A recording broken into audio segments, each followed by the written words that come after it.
Hey, what's going on, peoples? Hey, make sure y'all stay tuned to our social media this week.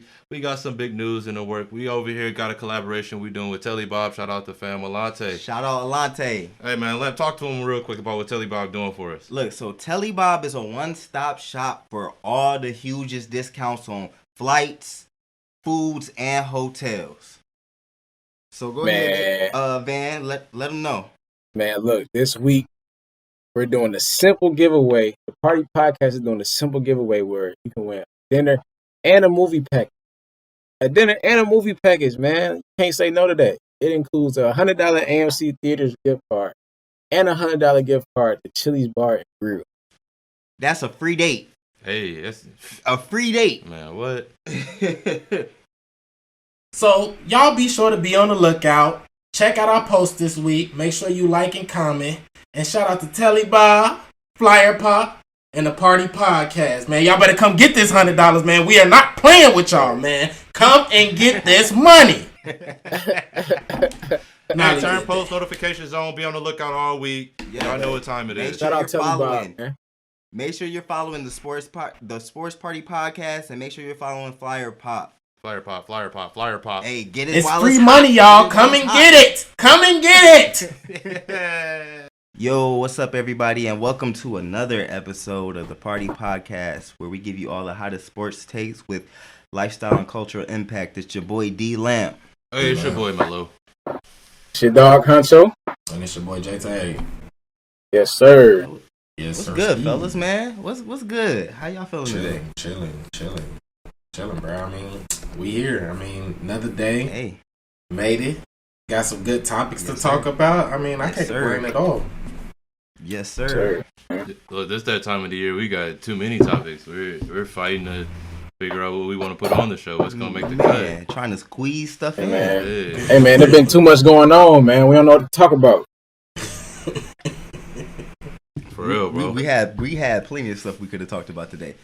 But yeah, we gonna reach a lot of stuff. Let's get right into it. Yeah, let's get into it. Yeah. I mean, we might as well hop into it.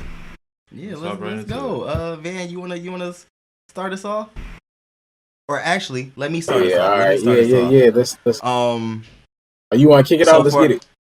Yeah. So for our cultural and lifestyle segment, we gonna go into our favorite shoes, whatever it may be, a line of shoes, just one pair of shoes, casuals. It don't matter. Like, what's y'all favorite shoes? I know a lot of sneakerheads got a lot of shoes, but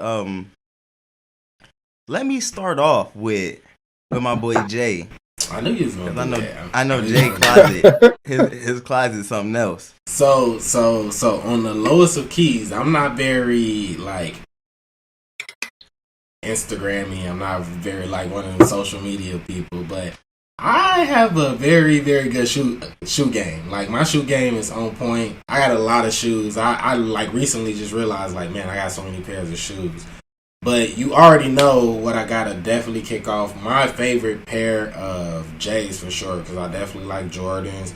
I like Nikes. I like Puma. Like, I'm at an age now where I like all types of shoes. You know what I'm saying? Growing up, it was the Jordan and the Nikes, but my go-to shoe is the Bred 11s. That's honestly my favorite. The 11s period. I love 11s. 11s are my favorite. So I'm pretty sure casuals are like, oh, that's typical, but I just like how it feels on my foot. It's just a stylish shoe. They're just so beautiful. Yeah, they're a masterpiece. They're really a masterpiece. But what else, man? Like I said, I could go all day. Definitely them Kobe 5s, bro. Them Chaoses. I absolutely love those shoes. Those shoes are amazing. I really hate that Nike and Kobe aren't gonna, Kobe's estate's not gonna be working with each other anymore. So all of the hype beasts, they finna be trying to charge crazy amount of dollars for some Kobe's now. Bro. So that's the worst part. And then my most favorite pair of shoes, like my favorite pair of shoes to wear, like right now, like that slept on, is I love my Yeezy 700s, man, the analogs, bro. I absolutely love my analogs. I just recently looked online and I'm like, man, like, what are these shoes running for now? These shoes running for like $500 now, but it's like my favorite pair of shoes to wear, bro. I love my Yeezy 700 analogs, but I'm curious to hear what y'all gotta say. I could go all day on shoes. Like, y'all really don't know. Like, I really love shoes, and maybe one day I'll show my shoe game. But come on, Huncho, what you got, bro? So I'm gonna kick it off with I'm gonna go casual, and then I'm gonna go my favorite, like, I guess, football cleat to play in, because that is a shoe. Okay. And then I'm gonna go like my favorite, because I hoop time to time. So I'll go my favorite basketball shoe with hooping ever do. So first let's start off with casual. My favorite casual shoe ever, hands down, bro, just to walk around in. I need to get some more. I got like 3 pair right now. I need more. I'm not like a shoe fanatic, bro. That's one thing we're gonna get out the way right now. Like, I'm not. I just like, if a shoe look good to me, bro, I'm gonna get it. But my favorite shoe right now is Jordan 1. Them things is timeless, bro. Timeless. All the colorways they got for them. I got the bread. Well, not the breads. I don't even know the names of them, bro. Like, I just got 3 pair, bro. So I got 3 pairs. Okay. Bro. And then I'm gonna say a pair that I don't even got. But yeah, probably Jordan 1s is just a casual shoe, just to walk around in. Like, they always look clean to me. The original. I feel like, yeah, like the toe in them, like, they're similar to Air Force 1s. It's like the toe in Jordan 1s are flatter, so like they don't crease. Like, when they crease, they don't look as bad. Like, they look natural. Jordan 1's my favorite casual shoe. Favorite football cleat ever. Like, to this day, is the best football cleat I've ever put my feet in. Nike Vapor Carbon, Nike Zoom Vapor Zoom Carbon or something. It came out. I think they came out in like 2009 or 10. But I think I know which ones you're talking about. Were they like black and white? Yeah. Like with a white toe? Yeah, bro. Yes. But the Nike sign on the side. Those boys were a hit. Bro, them things is the best cleats I ever put. Those boys were a hit. Telling you, bro. Like, even to this day, like, you still have people that wear those cleats, and them cleats was made like 10 years ago. That says something right there. I like light cleats, bro. I like my cleats to be. And that's the thing too. Like, those were like one of the lightest cleats that came out, like, up until that point. And I feel like that's why people liked them a lot, because they were well put together, had a good structure to them. They gave good stability, like, able to cut and everything. So them cleats amazing to this day. Favorite basketball shoe, I gotta go Kobe. The Kobe 9s, probably the low ones. Okay. That's because, like, those were the first Kobe's I've ever got. When I got those, I started hooping. I'm like, man, I like low tops. Like, I used to be a high top person, but once I got them Kobe 9s, I'm like, he's tough. Yeah, that's true. When I was younger, I definitely liked high top shoes a lot more. But like, now that now that I'm older, I like low top shoes for sure. Bro, I don't know why I like them high tops, bro. My ankle be suffocating, bro. That's real. But yeah, I feel like I'm more of a high top person when it comes to just wearing casual shoes. Yeah, you do rock with the high tops, man. But who are you gonna pass it to? I'm gonna pass it to Huncho. Melo. What you got, man? What you got? You seemed like you was brewing something up over there, man. Mellow closet, man. Mellow closet. Woo. But I fell off though. He got some heat too. I fell off. I when I put time into it, I had a pretty good collection going of just random kicks. Like, I never was a guy that like bought Jordans, and honestly, and to no disrespect to anyone that wears Jordans, it just was to be different, just because I always would see them. But now, like, and I was just talking to my pops about that. Shout out Marlon. I was like, man, I gotta get really back into the Jordan game. Marlon. Shout out Marlon, my guy. Different, bro. Marlon. Hey, speaking of a shoe collection, oh my gosh, Marlon got a shoe collection though. Anywho, so, but I was just saying I got to get back into J's. So for me, my favorite casual shoe, it definitely, I'm an Adidas head, bro. Like on a casual shoe tip, I'm an Adidas head. Shout out Ultra Boost. I probably got Nah, them Ultra Boosts tough. them Ultra Boosts I is probably got almost 10 pairs of Ultra Boosts that I just, don't even know what to do with. Just have them because they like walking on clouds, bro. It's my favorite shoe.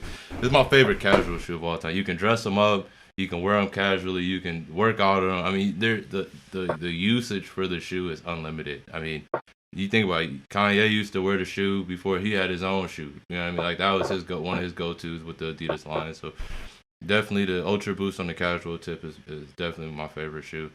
When it comes to basketball or just like the hooping shoe, y'all really gonna make me narrow it down?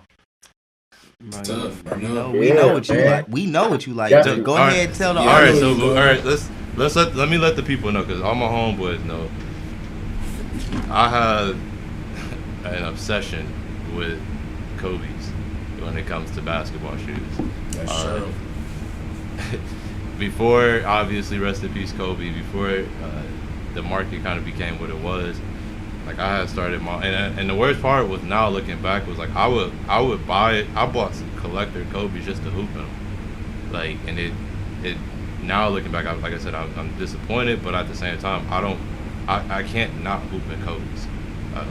I view like if I can I would wear a different pair of shoes, a different pair of Kobe's every hoop session I would go to. Like I keep a nice rotation of them. So if I had to pick, and it's funny y'all said the two that I would say. The fives are my all-time favorite. Yeah. And I had the fives in high school when they actually first dropped. And they was to this day it was my favorite basketball shoe ever. To the point where like they were so comfortable and I felt so secure in them. I would hoop in them. And Daryl, my witness, I don't know if he remember, but Daryl was hooping with me back in the day at that time. I wouldn't even tie them shoes up, bro. No. Because I felt that secure in them shoes, bro. Shout out to 5, Kobe 5. My second favorite, and it didn't work, it worked its way up lately, is actually the 9s, the high top Vans. I think when we hooped last time, Van, I had them on. It was what I was rolling in. Oh yeah. Trust me, I remember. Pretty sure whoever was guarding remember too. Listen, bro. So the 5s, the 5s and the 9s. If I had to pick, them is usually my go-tos. But I mean, I rock with all of them. I got the 3s, 1s, the 10s. I let Van hoop in the 10. I mean, I got fade the blacks. You got some like Steph Curry's, bro? I ain't got steps. I ain't got to the Under Armour side yet, bro. But if I get some steps, mark my word, it will be the straight fires, bro. Can you unbox them on the show if you get them? Can you unbox them on our podcast? I will. All right, bro. cool, Not only will cool, I do cool. that, bro, but I'm gonna get a marker and I'm gonna do exactly what he did to them shoes. Listen, remember when he dropped them all white low top with Steph Curry's? And everyone clowned him and said they look like some old folk shoes. The nurses. Yeah, so then he went into an interview and put straight fire on the white, and they was all white. He put straight fire on them, bro. From them on, bro, I've always called them the straight fires, bro. None but respect. You already know how I feel about that. But definitely, Kobe's have a special place in my heart. Like Jalen said, the hype piece have ruined that for people that actually enjoyed the shoe like myself. Right. Not people that are just trying to ride the wave, but someone that's been rocking Kobe's. And as far as I mean, as long as I can remember, I had Kobe 1s. I take that back. I even go further back than that. My parents, I asked my parents for a pair of the Adidas Kobe's. I had a pair of the moon, Kobe was with Adidas, the ones that look yeah. like moon shoes. I had a pair of them, bro. Like that's how long I've been rocking. Oh no, not those. I had the moon looking shoes, bro. That's no lie, bro. Y'all had some K Swiss. Y'all had some K Swiss. I had some Swiss. Hey man, I had to, bro. Everybody has in Swiss, elementary bro. school. I used to. They did. Hey, what y'all do with the stickers, bro? Bro, I don't even know, but in elementary school, I used to have to wear uniforms, and we had to wear K-Swiss, which was crazy. Go ahead, Either I'm black good. and white. I'm good. I'm being silly, right? Go ahead, man. Oh man. So, how can I start? Let me just start by saying this. I used to be a sneakerhead, especially like towards the end of high school when I started buying my own shoes, and through college. I was a sneakerhead. Jalen can attest. We always used to try to buy the shoes all the hot shoes that was coming, but we was never trying to stay in line or do the raffles. But but I kind of fell off since then. But throughout my life, I've always been like I've always had a variety of shoes. Like I'll give you that. whether it was Nikes, Adidas, or Jordans, or whatever the case may be.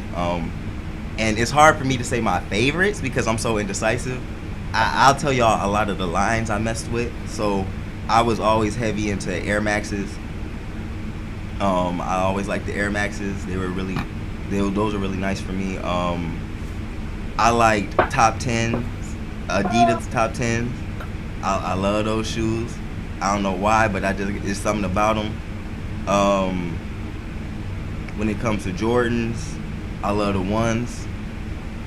Like Van said, they could be casual. Like colorways are so tough with them. Cause I also like Air Forces, but I hated the creases. I always used to wear Air Forces in middle school and high school. I used to have so many pairs of Air Forces. So with the ones, like you said, it's kind of like a fusion of you get the Jordan taste with the Air Force taste, almost like a Nike Dunk. Cause I like the Nike Dunks too. Right. Them Dunks, bro. solid. You ever had some fusions, bro? Bro, I've had fusions, bro. I've had a couple pair of fusions. I had a couple pair. Hey, the fusions. Hey, in like 04, 05, bro, the fusions was going crazy, bro. Everybody up, bro. Hey, going up, bro.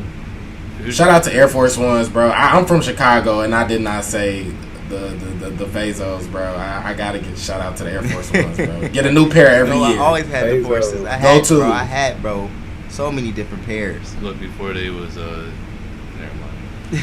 We ain't gonna talk about them now. How they are now. Yeah, but yeah. So the Jordan ones, they always in my book. They a solid shoe, and they're a good price.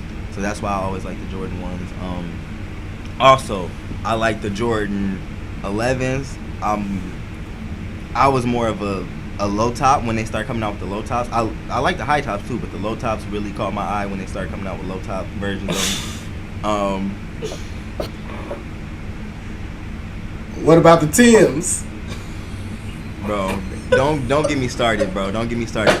But yeah, I rock Tims too. But it's an insider, and I don't even want to go there with Jalen. I don't know why he being so silly today. Are we not, so this is the party. I thought we talked about it. Bro, we got to talk about this, bro. We ain't got to. Do we got it? Jalen, you want to talk about this? Because it's going to be on you. You brought this up. You want to talk about this? I'm sorry, bro. We ain't gotta talk about it, bro. No, I'm saying if y'all want to talk about it, that's another episode. All right. Another episode. But I definitely had a lot of Tims, especially in school, especially being in Michigan. We dang near had to get Tims. So everybody had Tims back when they was leather and everything. You know? Man, what? And now they only make them in the suede too. Man, so yeah. And what was I finna say? The 11s. I like the 11s and the 12s. And the 12s. The 12s. I really mess with the 12s. So, basketball wise, let's go to some basketball shoes. Coming up, I would always be in a team atmosphere, so I was always rocking like hyper dunks and stuff like that. Hey, low key, before you continue, Lamp, I think, and not my brain's starting to click, bro. I think you let me borrow a pair of your hyper. I think I did, bro. I really think I did. I think you did. Was it? I think it was either the black and white ones. It was the black and white ones. I remember. It was the black and white ones. I remember that. Yeah. That was our hoop. Yeah, I remember that. Yeah, that was our team shoes. That was our team shoe. I had that too. That was tough. Man, hey, are we not going to acknowledge the T-Max? Bro, I was just about to go there, bro. I was just about to go there. Because you know, when Adidas re-released them, I got 2-3 pair of T-Max right now that look like back in the day. Man, and I need some. I was about to, bro. You know I used to get it. T-Mac was my original favorite shoe, bro. Man, T-Mac, bro, and them boys was. What about them Starberries though? Shout out Starberry, bro. Hey, Shout them out. I know a lot of people. Shout out them Ben Wallaces, them Shaqs, bro. There's a lot of shoes. The bro. D-Waves. There's a lot of shoes. Wait, bro. Them Bro, no, wait. I had some D-Wade shoes, bro. I had some D-Wade shoes. Bro, they was cut, bro. Like, I liked them, bro. I like the all black ones with the white tip. Those was the ones I was rocking with. I had like 5 pairs of Star Pair. Bro. I had the jersey too. This man. We had the bootleg Knicks jersey, bro. Hey, Remy, timestamp.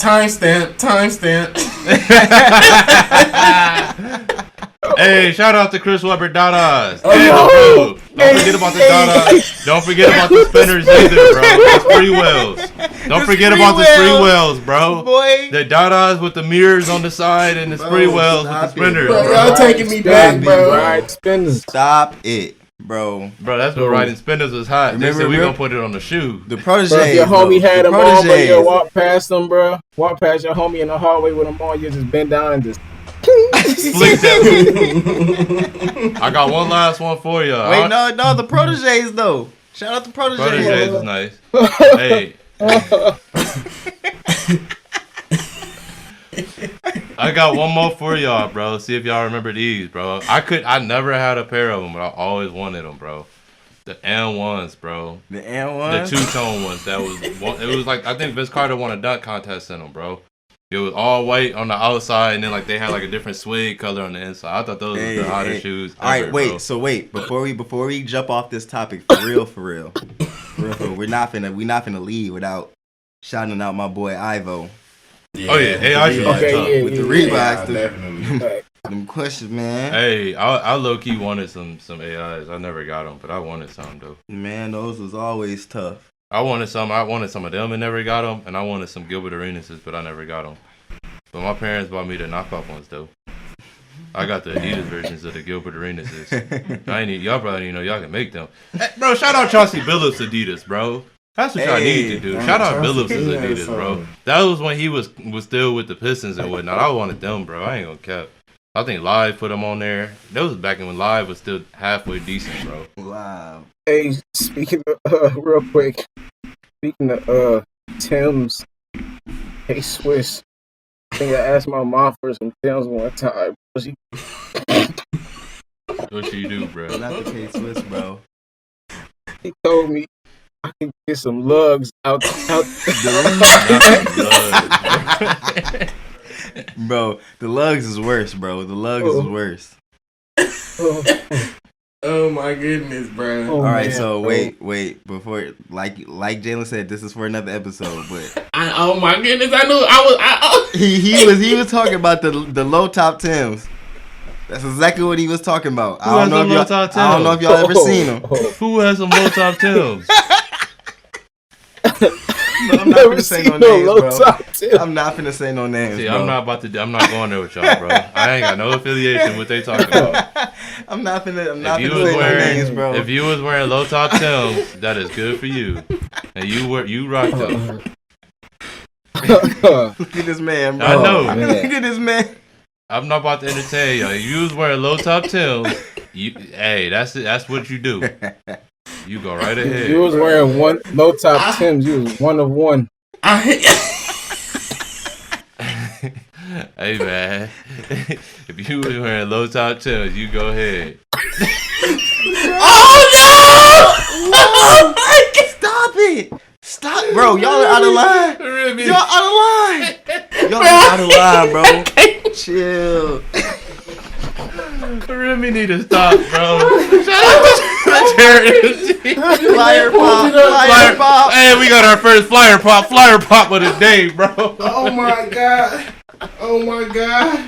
Oh. Hey, pull the pet leg up and they don't go nowhere. Oh my goodness. Oh, I had to step away. I had to step away, bro. You're not gonna take me out like this. You're not gonna take me out like this. Oh my goodness, I hope they don't listen to the show. Oh my goodness. Oh my God. Y'all off the chain, bro. Look, that's just episode 11, bro. Oh, shut up. One Shout more. out to y'all, man. Look, episode 11 off to y'all in rare form already, bro. Rares, bro. I was not expecting that. I was not expecting that at all, bro. Look, I like having Remy at the helm now, bro. He right there with us. Let's get it, Remy. Shout out Remy, bro. All right. Let's kick off this sports talk. Let's get into the playoffs, we got a couple of NFL things we want to talk about with y'all.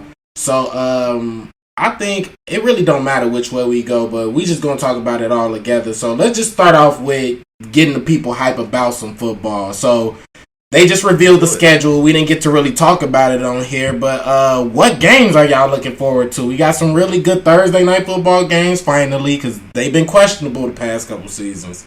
But we got some good Sunday night football, but we got some good football overall. So I'm going to kick it off with Melo. And come on, Melo. What games you looking forward to?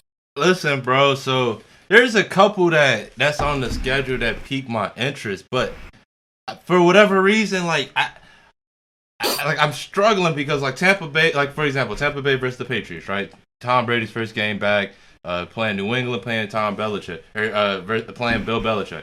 Well, we know how the game's gonna go. So I'm excited.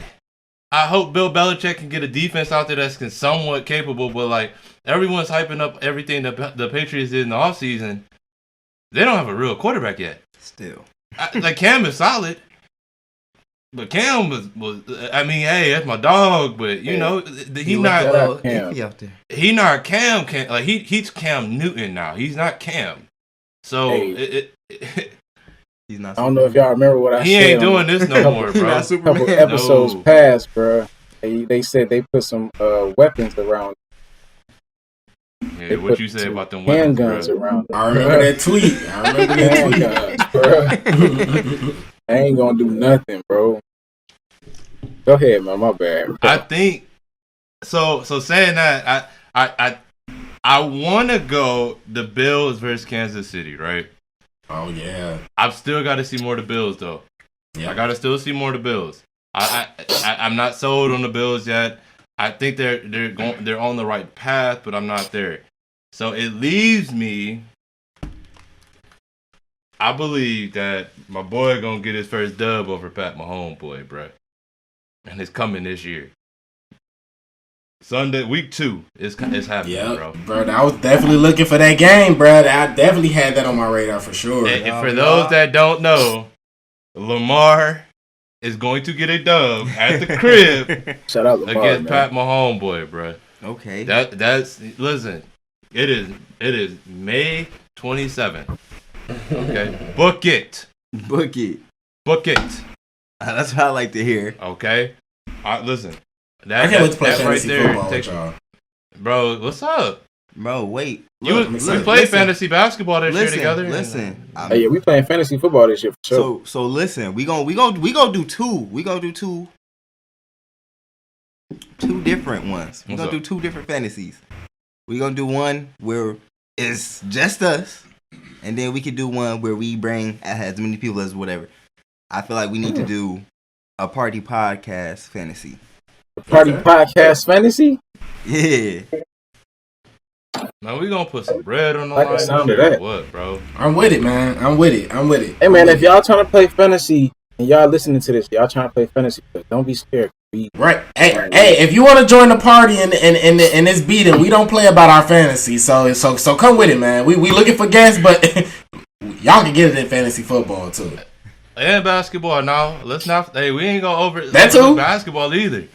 You know, somebody. However you want it. Somebody be out here looking like Steph in that Mickey Ficky.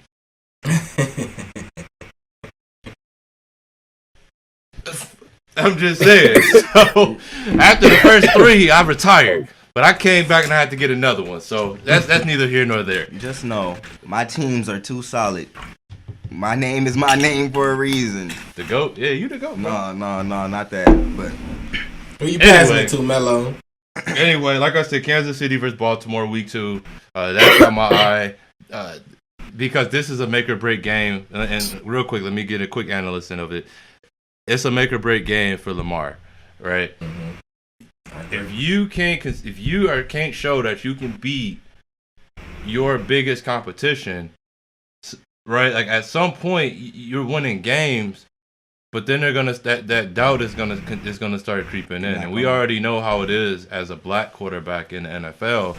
Yes, sir. You know what I mean? So if you consistently, even though you winning games, you won an MVP, but if you can't show that you can be the marker, right? Like he's the bar. Patrick Mahomes is the bar. If you can't beat him, or you still showing that you can't beat him, then that's concerning. So I don't want to put too much on a week 2 game, but I'm putting a little weight on that game. Like that if Lamar don't come out and feel like that's a must-win game, then I'm worried. That worries me as far as for the postseason. So I feel you on that. I'm gonna kick it off. I'm gonna just go right here. Come on, Lamp, talk to me. All right, bet. So I was looking over the schedule, and mine is at week 1 because I want to see how some of these matchups are as soon as they kick off. And so I feel like the 12th. I also want to see the Browns against the Chiefs. Okay. Rematch. Yeah, another rematch. I feel like both teams really have something to prove. Mahomes is just lost in the Super Bowl, so he's coming back. I know he's probably recharged, ready to show like, yeah, we ready for this next season coming up. I just feel like it's probably gonna be a nice showdown. So I definitely want to see what's going on with the Browns, and that could low key be a good game. I worry about the Browns, and the only reason is because they're playing Pat Mahomes and them in what is it, September, and I believe that Pat Mahomes never even lost a game in September. So that's the only concern as far as the Browns go. But that's going to be a great game. That's a great pick, man. Appreciate for those that don't know, the Browns reloaded this offseason. They went and fixed some things that they needed to. They went and addressed some things that they need to address in the offseason. So, that could be as good of a game as any. And they still have an excellent run game. Yep. You got that balance. Mm-hmm. Where you kicking it to, Lamp? Who I'm gonna kick to? Let's go, Huncho. So for mine, I'm gonna actually go with I got 2 also. One of them might surprise y'all. But the first one, we get the first one because I feel like this is one that everybody's looking forward to. Like Melo said, we got the Chiefs versus Ravens week 2. The Chiefs are seen to be the Ravens' kryptonite. We got 2 former MVPs going against each other, 2 of the best quarterbacks in the game. Pat Mahomes being the quarterback that, like Melo said, is like the bar for the quarterbacks now. So I mean, really, it's just Lamar really trying to show up and showcase that he's right up there, with Pat Mahomes, and trying to get that dub. The Ravens they're always coming at the low end of the stick with the Chiefs. So I feel like this would be something that a big game for Lamar. Obviously, I feel like they'll be able to get a dub out of this one. Lamar just got to step up to the plate and showcase that he is who he says he is, which we all know Lamar. Lamar's a great quarterback. Has great ability. I want to see Lamar throw the ball a little bit better. I feel like if he's able to pass a bit better, then they'll be able to have some more edge within this game and be able to come out on top. See if some of his receivers can step up. But yeah, man, I think Lamar will be able to pull it off in this one. I think I'm gonna go with Melo. I'm gonna say this is his time, and he'll be able to come out on top against the Chiefs in week 2. Now, second game might catch y'all by surprise, might not. I'm gonna go week 4. Got the Bengals versus the Jaguars. I knew he was gonna go there, bro. I knew he was gonna go there. That's a Thursday game too, right? That's a Thursday game too. Say it again. I said that's a Thursday game night. too. Yep, Yeah, Thursday game too. So that's Big the spotlight. only game on that day. Yep.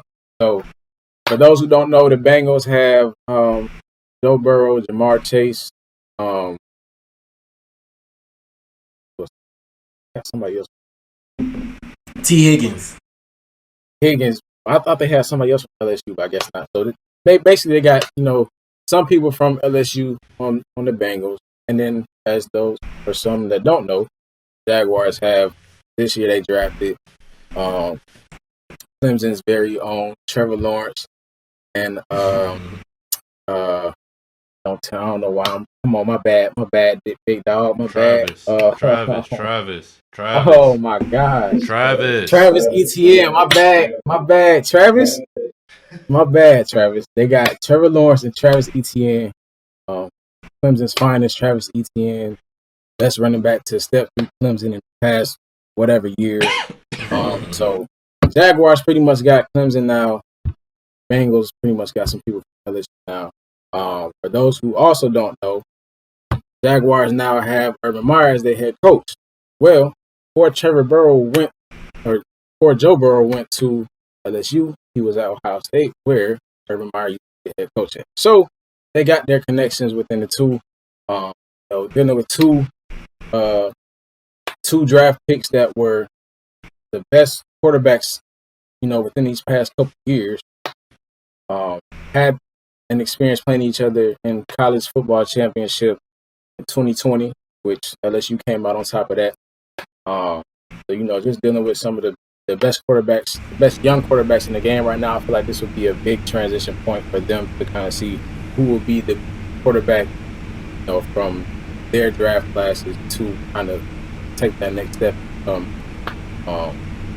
To be up there mentioned with the Pat Mahomes and all them great quarterbacks in the league now. So that's the game I'm looking forward to. Hopefully my Jaguars, from the Jaguars, hopefully my Jaguars are on top of that. But yeah, we're gonna see. I'm going week 4 and week 2. We're gonna see what happens, man. Jay, you say yours already? I'm gonna go right now, bro. So, excuse me. This might catch you as a surprise, and once the playoff end, we'll definitely do our division breakdowns and everything. But me, Melo, and Huncho had a very particular conversation on a party one time about a pair of wide receivers in Tennessee. So Tennessee plays the Rams week 9, so I'm really looking forward to that game. So we've all been kind of on the fence about Tennessee. You know what I'm saying? Everybody knows that Tennessee is good. They got the workhorse and Derrick Henry. You know what I'm saying? Everybody's kind of questionable on their defense, but they did do really well last season. So I'm curious to see how they go up against the Rams. I think the Rams are going to be really, really good this season with Matthew Stafford over there and that amazing defense. Shout out to my Bears. We played them week 1, so that's going to be an exciting game.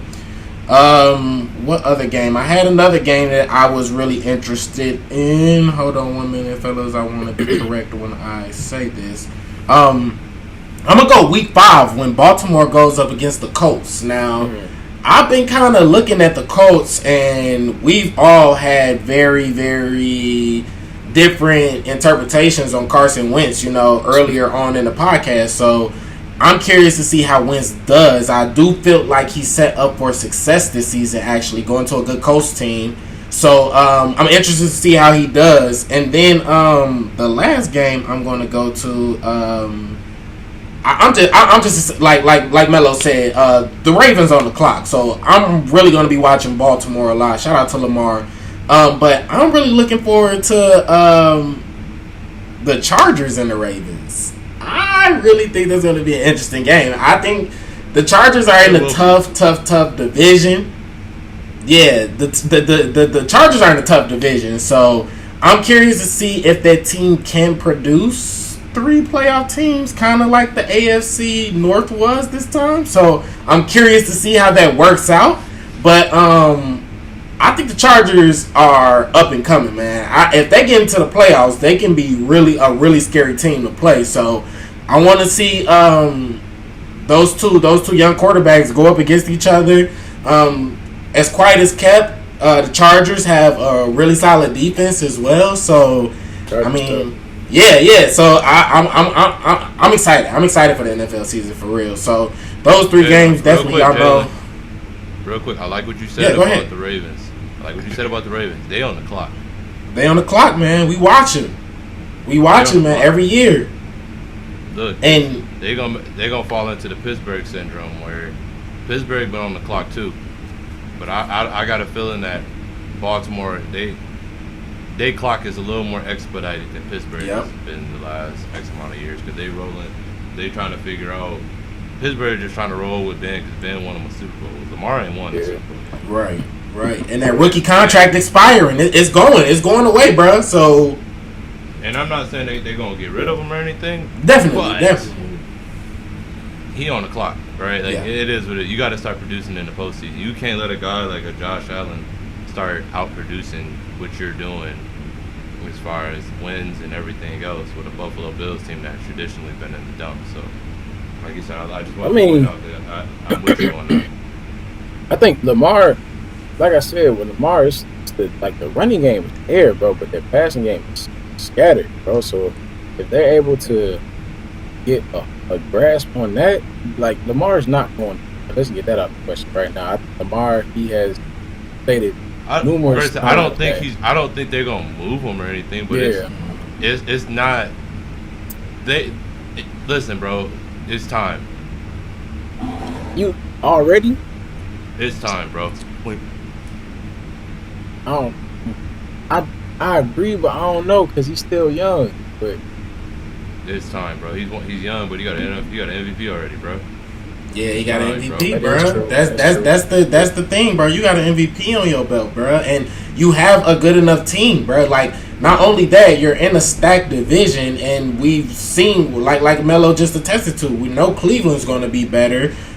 Pittsburgh's going to have something to say. We know they're just not going to be out of it. You know what I'm saying? And to your point, you excited to see the Bengals play your Jacksonville Jaguars, so they're not a team to sleep on either. So you got to bring it, man. But let me ask y'all this then: do y'all feel like it's more so Lamar or more so the surrounding pieces of them? Lamar. Think so? I'm gonna go Lamar, bro. Only because Lamar who? Lamar or this again, is it more so on Lamar as being the quarterback and Lamar, or is it more so Lamar and those that are around Lamar also? I'm gonna say Lamar, bro. I am too. I am too. The issue ain't him winning in the regular season. Right. Outside of beating Pat Mahomes. Patrick Mahomes, yeah. Outside of beating Pat Mahomes in the regular season, he has probably one of the highest winning percentages, I believe, in that even in that draft class. He's not losing. Yes, sir. He's just not winning the games that matter. Right. That's the issue. Like, you telling me Pat Mahomes, he ain't beat Pat Mahomes yet one time? So that's what I'm saying. So is it he's up here?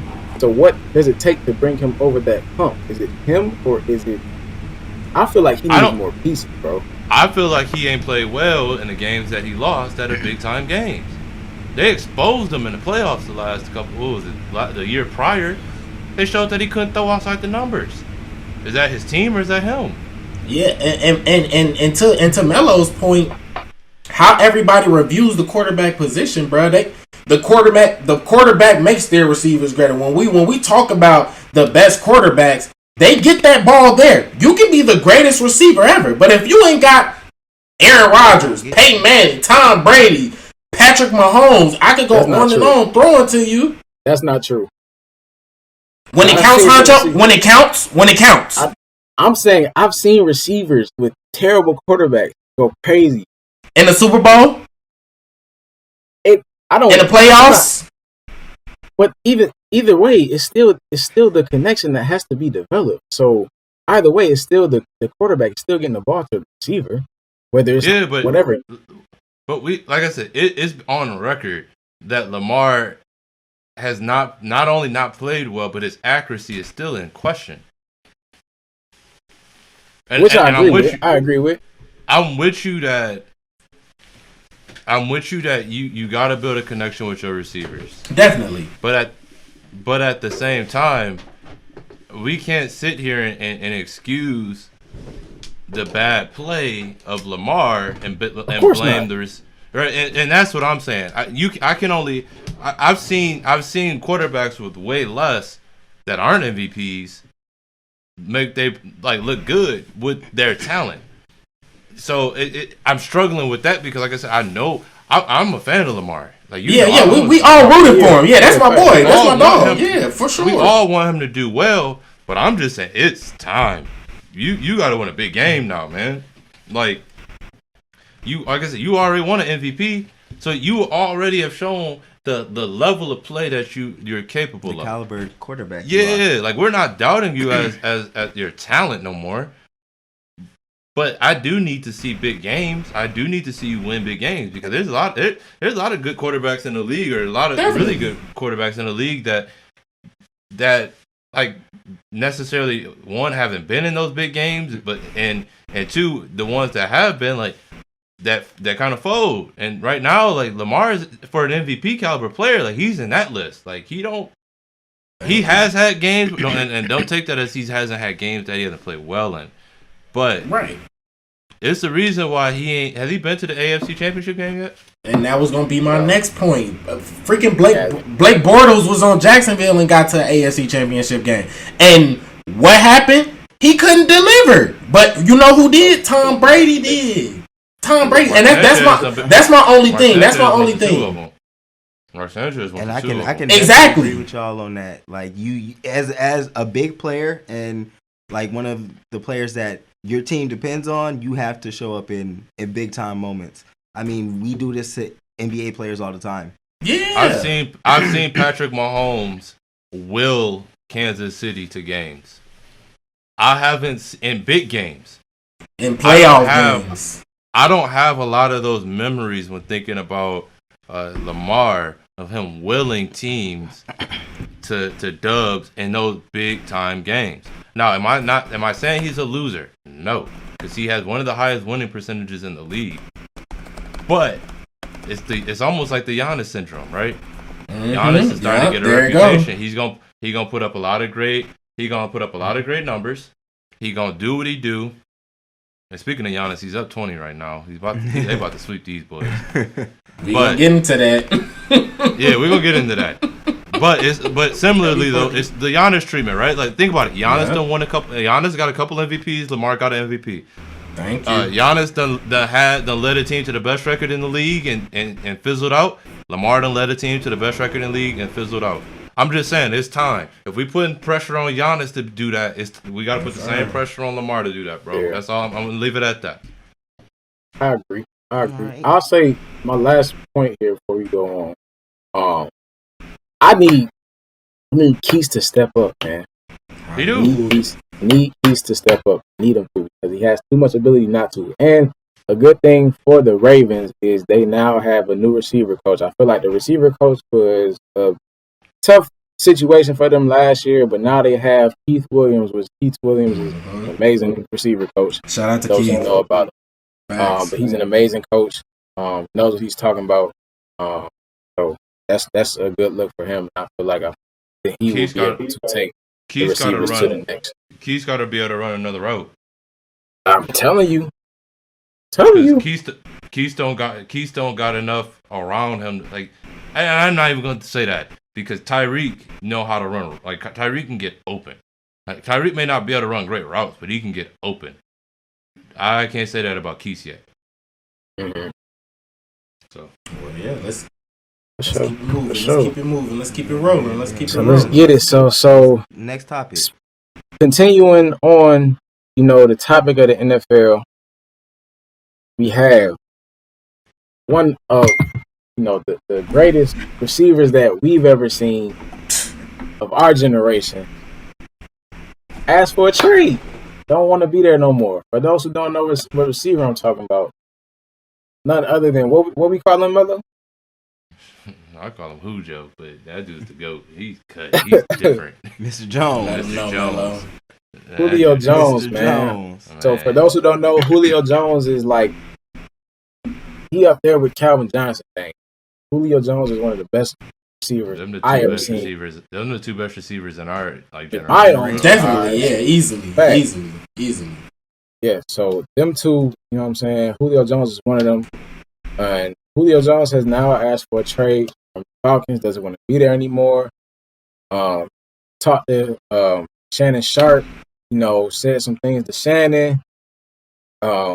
What's y'all take on that, man? How y'all what y'all think about what Julio said, and where would y'all see him? I'll ask y'all two things. I'll say, what do y'all think about what Julio said, and where do y'all think he would be the best fit? Let me pop it off real quick. I'm gonna be. I want to go What you after got? you, Melo. I'll be quick. I think that the best place, the place that can use him, the place that it's really two places that needs him right away that could elevate themselves into another Just like level. you, Jay. I'm trying to see what he gonna say. I think my bad. One of them is Tennessee. Yep. And Yeah. my issue with Tennessee has been they don't have a true number one. They have two I told the fans that earlier, bro. I told them. Bro, Listen to Melo when he say this, y'all. Bro, he got two number twos on Tennessee right now. AJ Brown is a number two, and the other homie from Western, he a number two as well. He ain't on there no more. Yeah. Oh, he gone? Okay, bet even better because he was a number two anyway. So you got two of them. You don't need two of them. So do I think The homie he talking about is Corey Davis. For those Corey Davis, bro? Yeah. Corey Davis, his brother went to CMU. Shout out Titus, rest in peace. So he on the second team that I would say that would be a good fit is actually Baltimore. I think Baltimore need a guy like Julio, bro. I don't. Now, do they have the means to get him? Now that's to be discussed. But do I think that they need a Julio? Yes. They absolutely need a Julio. Now, Mr. Keese can be the number two receiver that he actually is. Exactly. They're trying to Which would turn be better Keese. for him. They're trying to turn Keese into Tyreek Hill, and he's not. Tyreek is an actual receiver. Tyreek is cut. Tyreek is different. Like we need to stop. Right? Just 'cause Cheetah, you're bro. fast, Cheetah. like and think about it. All those fast dudes that keep coming into the league, they not number one receivers either. Exactly. They I've been watching them, bro. What's Henry Ruggs? He played for Oakland, right? Or Vegas, right? Yeah. I watched a couple Vegas games, bro. And if it wasn't a deep route, it was not going to him, bro. So in order to offset some of those things, you got to have guys that can really run the route tree. And Julio's That's always crazy. open, Bring bro. him up. Julio is 7-Eleven, bro. Julio is 24/7. 24/7. 24/7. If you one-on-one, he always open, bro. So you got to roll coverage. And now you leave those guys, those speedy guys on the outside, and now they got to make a decision. So I think those two are playoff teams that really could benefit in having a guy like Julio come in and be able to take their receiving course to a position where it could put them over the hump. Let me throw it to Jay. Go ahead, Jay. All right. So, I don't even know where to start. Melo did such a good job doing that. I'm gonna give you a shout out for that, brother, man. That was really good. Shout out, Melo. But let me just put this into perspective for y'all. So in 2012, Julio had 1,100 yards. In 2013, it was an injury year, 580. After that, 2014, 1,500 yards. 2015, 1,800 yards. 2016, 1,400 yards. 2017, 1,400 yards. 2018, 1,600 yards. 2019, 1,300 yards. And last season, he only played 9 games. He still had 771 yards. Exactly. Now, let me break this down to you. The thing is, with Atlanta, they were always going to get rid of Julio because they don't have any money. So they need to get that contract off the books.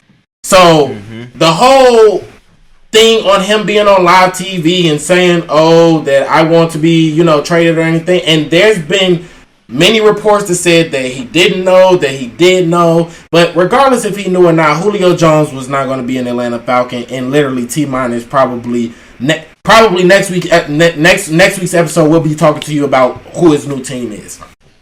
So let's get that straight. He was always going to be gone. And my thing is too, what I struggle with is why more teams aren't trying to get Julio is even if you pick up his contract, bro, Julio is a top 10 receiver getting paid top 20 receiver money. You know what I'm saying? He's not even a top 10 pay receiver. Yeah. And I just read y'all his stats. So we gonna put some respect on Julio name. I've been in Atlanta for a minute. I've been watching a lot of Julio Jones. Julio Jones is probably one of my favorite receivers ever. And to see him in person, Melo ain't lying 24/7. You seen him play in person? I seen him play against Jalen Ramsey. So you know that was fun to watch. So hey, shout out Jalen Ramsey. Shout out Jalen Ramsey, bro. Shout out Jay Ramsey, bro. And my thing is, bro, I just think it's disrespectful. At 32 years old, I still think he has a lot of football left. A lot of good football. Now, to what teams he should go to? I agree with both the ones that Melo said. The thing is, Tennessee doesn't have any money either, so I don't know what they're going to do. I would love to see him in Tennessee because, as I just stated, you know, just like Lamar, we were talking about, excuse me, I'm sorry, y'all. We were talking about Lamar Jackson, you know what I'm saying? Tennessee is too. Y'all been stringing up a couple of good seasons, good little wild card, good placement in your division. We want to see more. We need to see more. You know what I'm saying? Y'all were in the AFC Championship game. Bills then took that. The Chiefs still there. We don't know. Let's see. I definitely think Baltimore. I want him to go to Baltimore. There's no excuse for Lamar if they can keep Hollywood and have Julio there. If Julio is in Baltimore, it's going to be scary. Lamar been running with his legs like crazy already. If Julio's there, it's over with. That's going to be crazy. But the last place that I think that Julio should go, Julio wants to win, and we may be questionable on a quarterback, but if Julio go to the Patriots, we're gonna have to have a conversation. We're gonna have to have a conversation because Miami's really good, the Bills are really good. Retooled with Julio, I think we gotta have a conversation. I don't know what will happen. Them winning their division. I think they can win their division if they get Julio. We'll save that for a later conversation. We'll save that for. Okay, I take that back because if Cam, he would have to. If Cam plays decent or Mac Jones plays decently well whenever he. Okay, you got a point. That's what I said. We'll save for another conversation. Well, when we do our division breakdown, and like I said, after June 1st, I'm pretty sure we'll be getting an idea of where he's going to go. Hey, because Tua on the clock too. Tua on the clock already. They was not impressed.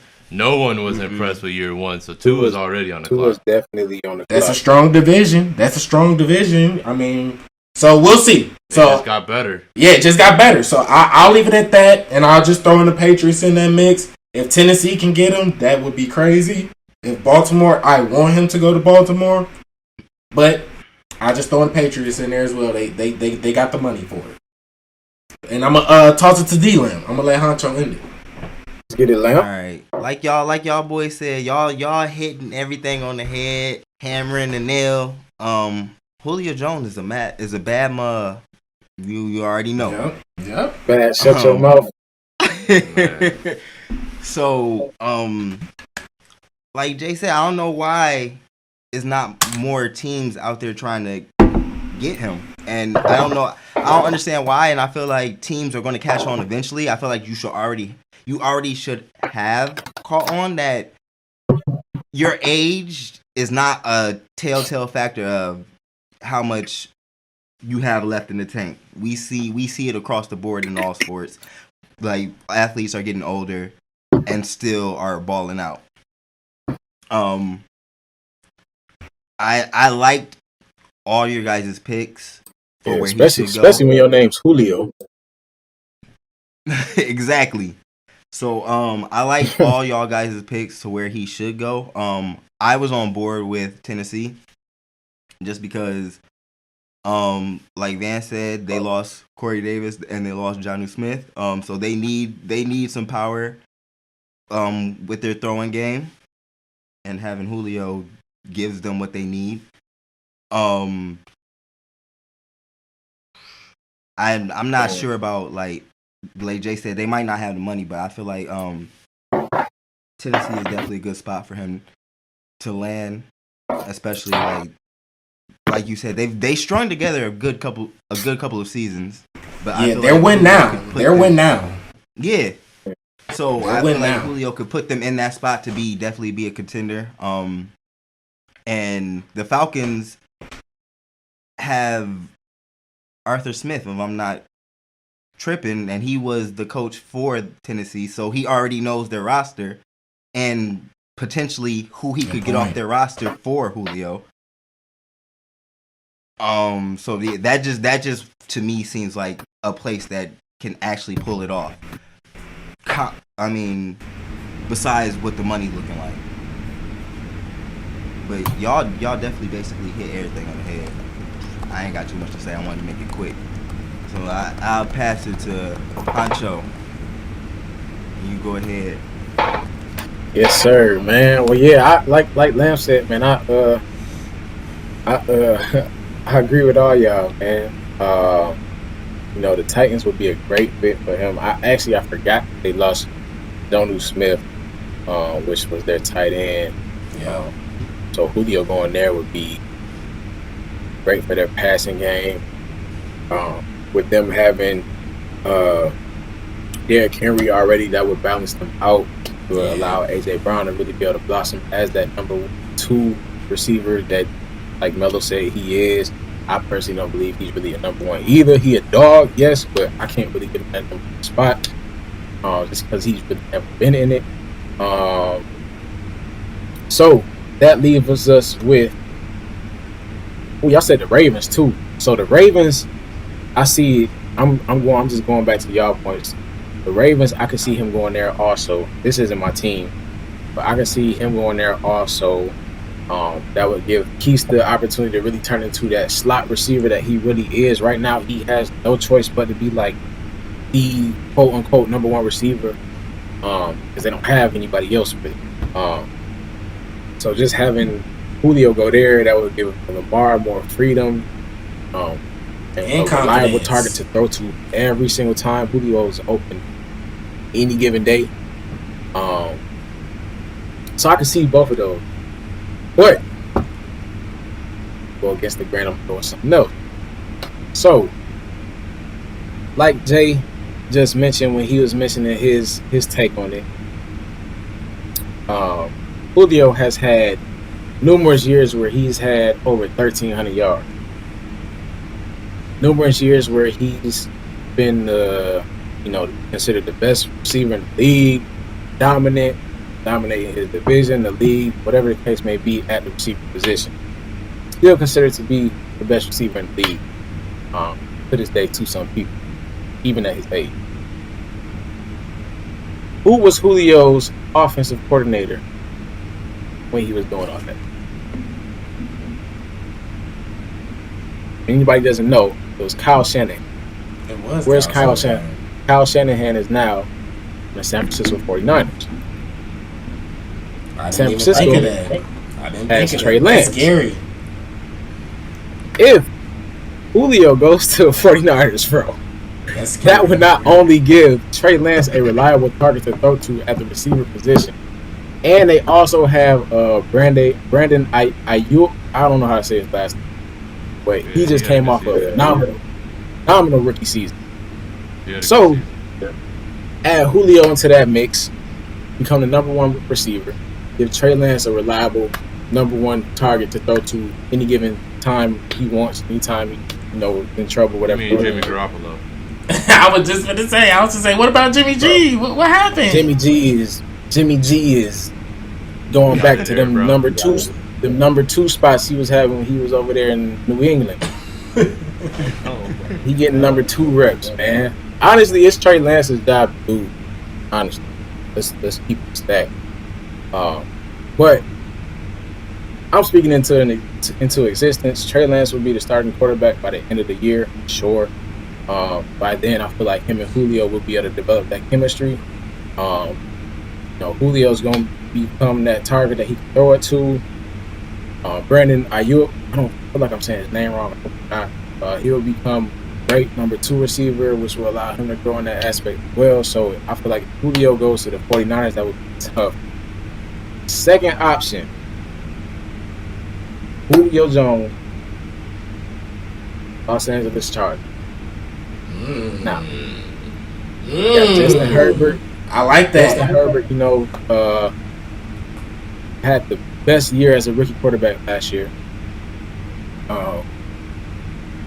Didn't he win rookie of the year? I like offensive rookie maybe. No, he may have won rookie of the year. Yeah, I think he got. I know for sure he got offensive rookie of the year. So, you got Justin Herbert that won that. You got solid receiving core already. They might have to give up Eckler or somebody. I feel like if they get Julio, they'll probably end up giving up Keenan Allen. Honestly. You want to try to keep Keenan if you can. I doubt you would can. Try to, but I don't know if they'll be able to do that. Now, Keenan down with Calvin Ridley and Kyle Pitts, that's scary too, though. See? So that would be a win-win for both of them. But, the Chargers, if they're able to get Julio, I personally feel like if they do get Julio, they'll have to get rid of, like you said, Keenan Allen. But even still, if they give up Keenan Allen, they still have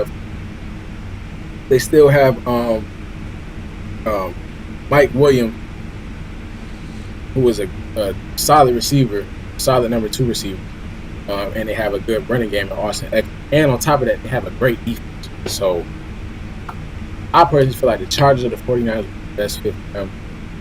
That would be, for both teams, that would be a pinnacle for them to really take it to the top and really, do something with their franchise. So yeah, that's me, man. That's what I got. I like that, bro. I like where you went with it. Hey, man, I ain't mad about that, bro. Appreciate it, man. I mean, it makes sense, bro. Because especially with the 49ers. Honestly, I'll probably say the 49ers over the Chargers just because I feel like Julio enjoyed having Kyle Shanahan despite the Patriots Super Bowl. But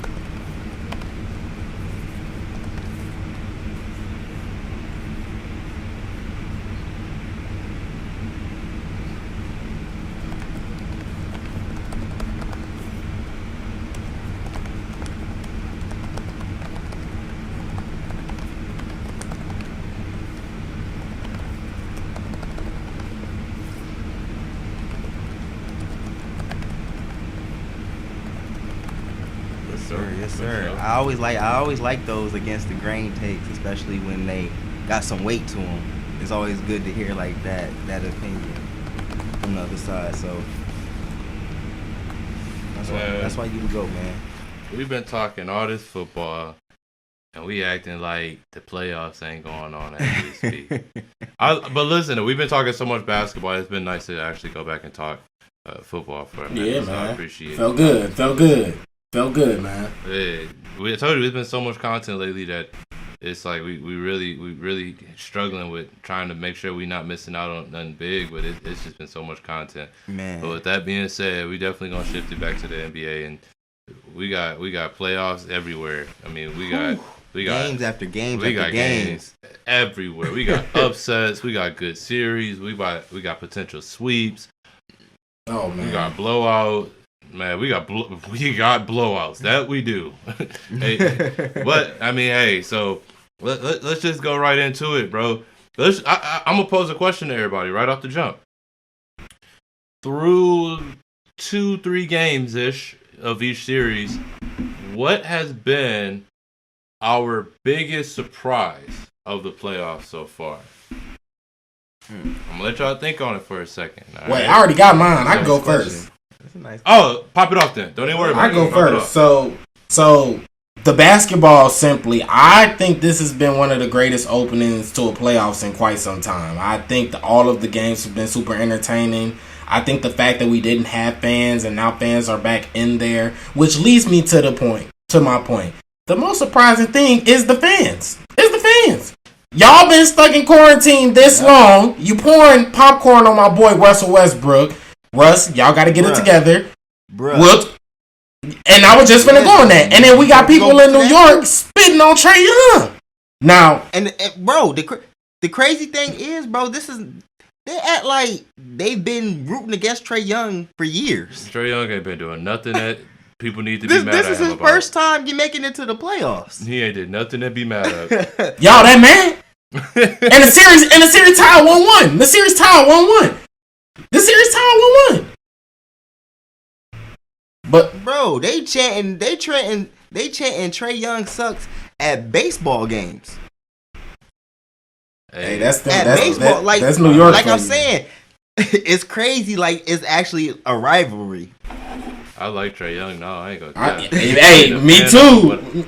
I like. You see what Draymond said? Draymond said he glad that everybody finally see that he one of the biggest ish talkers in the league right now. I love it. For sure said after that last game, he said, "Wait till you get back to the A." Hey, we'll see you in the A. We'll see you in the A. We'll see you in the A. And he told them mugs after he hit that floater. Yeah, I'm right. I like all that. I like that, but that brings me to my point. These games just been super intense. Like even the blowouts. I mean, we didn't watch some blowouts and whatever. What Huncho literally asked me, y'all. He asked me, "Are the Heat gonna get a W?" Now I said that they were at least gonna get 2 wins. They might get swept. So bro, I was gonna give them 2, bro. I was gonna give them 2 out of respect of them being in the finals last year. Bro. Well, in Jalen's defense, they only lost by 29 tonight. They didn't lose by 30. But I'm gonna leave it at that, y'all. Like I said, it's been really fun basketball. Like I said, as we continue to break down the playoffs, I'll definitely go more in depth. But it's definitely been these fans. To answer your question. Get it together, fans. Come on, man. We happy basketball is back. Enjoy the basketball games, man. Root for your team. And I'm gonna toss it to Lamp. He looking like he licking his chops, man. Go ahead. All right. I'm glad you brought up the fans. I really feel like I don't know. Like Melo said, there's been so much content because I definitely want to talk about that because I feel like it's some deeper issues that need to be talked about when it comes to the fans and the game of basketball in general because the fans y'all are close to making some rule, like the NBA might make some rule changes. They released something today on the Instagram tip. Yeah, they banned them. The thing is, no, I'm talking about like NBA stiffened up some rules. Like they put a reminder out there. Like, look, this is what we got going forward. And you step outside of this, okay? And because the thing is, compared to all other sports, there's nothing like the NBA experience because you're so close to the players. Mm-hmm. You can dang near touch the players. Yep. When you actually go to an NBA game, if you're like sitting courtside or whatever the case may be, you can't do that in any other sport. So it gives them ample opportunity to test players. So if y'all keep acting up like this, shoot, it might be like hockey. Y'all might have a whole it might be a whole glass wall right there. Y'all better quit playing. But the most surprising thing to me is the Grizzlies. Uh-oh. Even though they got smacked this last game, Ja Morant put up 47? Yeah. Ja Morant, I'm on my Grizzly. Shout out to Cole. It's crazy because Cole dropped that at the perfect time. Now everybody using that line. Now everybody on that Grizzly, but that's another thing. But like I said, Ja Morant, them boys have come out to play. Like, you really surprised by that? I'm surprised that they're putting up a fight against the Jazz. Utah is not that good, bro. We've been saying that all season, bro. All right. They honestly, who's better right now? Right now, Valanciunas and Gobert. I mean, right now. You can choose Gobert. No, I'm not gonna choose Gobert. That's my point. So who's better? Ja Morant or Donovan. You gonna say Donovan? I'm cool with that, but it's close. Like it's not a blowout. Yeah, but overall, the Jazz are a better team.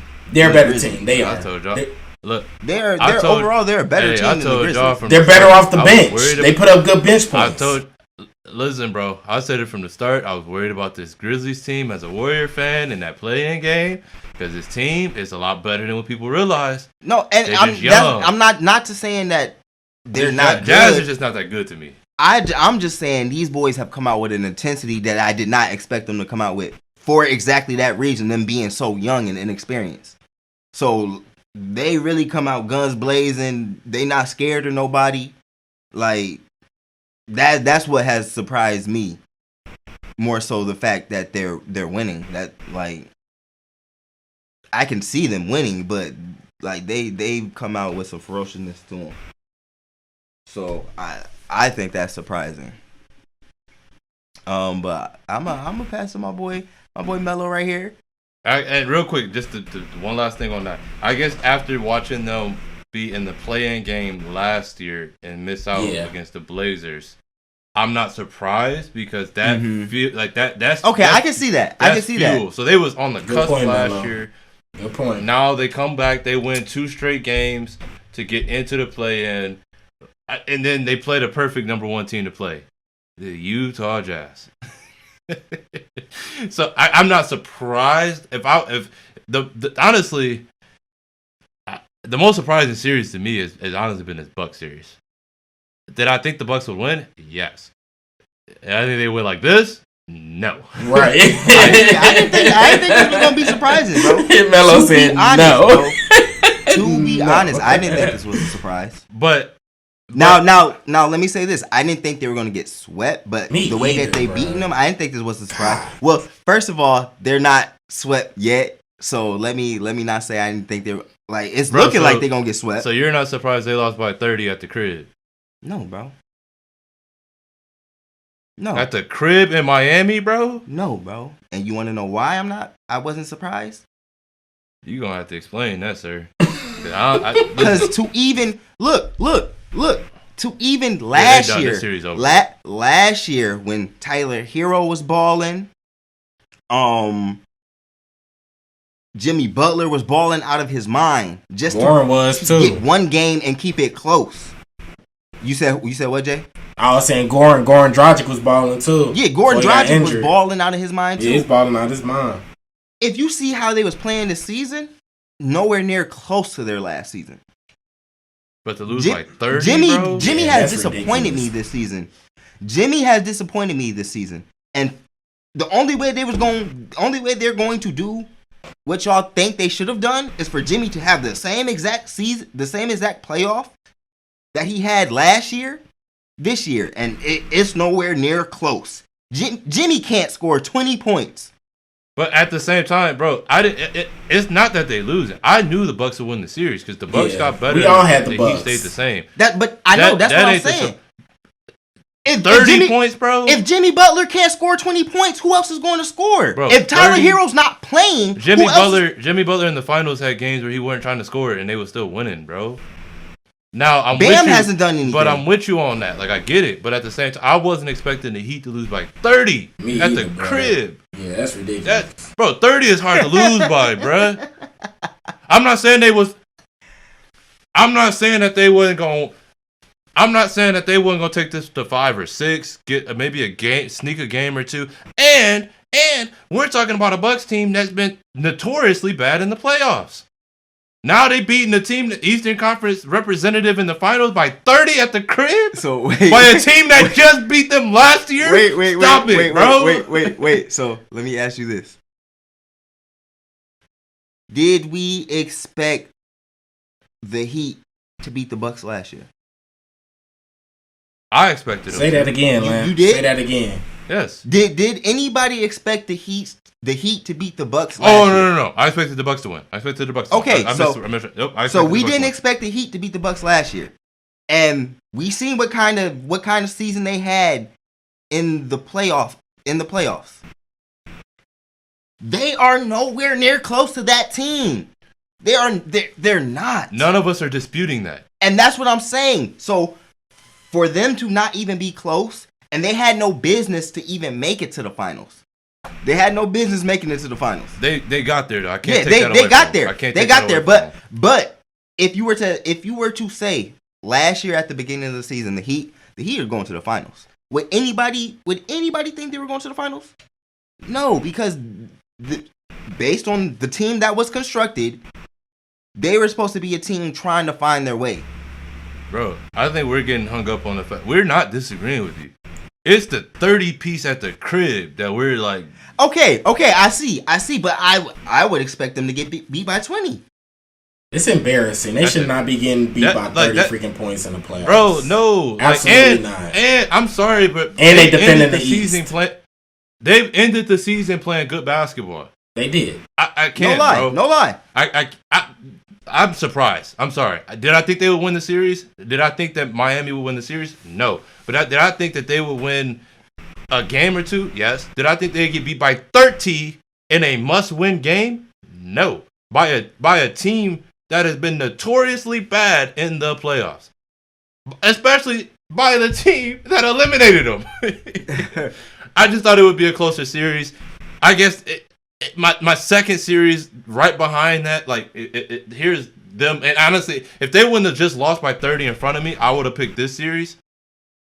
There's no way no one thought Dallas would be up 2-0. Good point.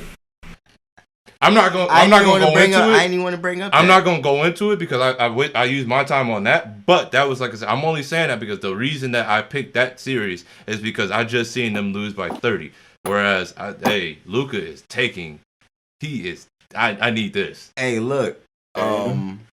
Before you pass it, me and Jayla was talking. We were talking about. We were listening to Undisputed. Was it yesterday or the other day? It was a day or two ago. Yeah.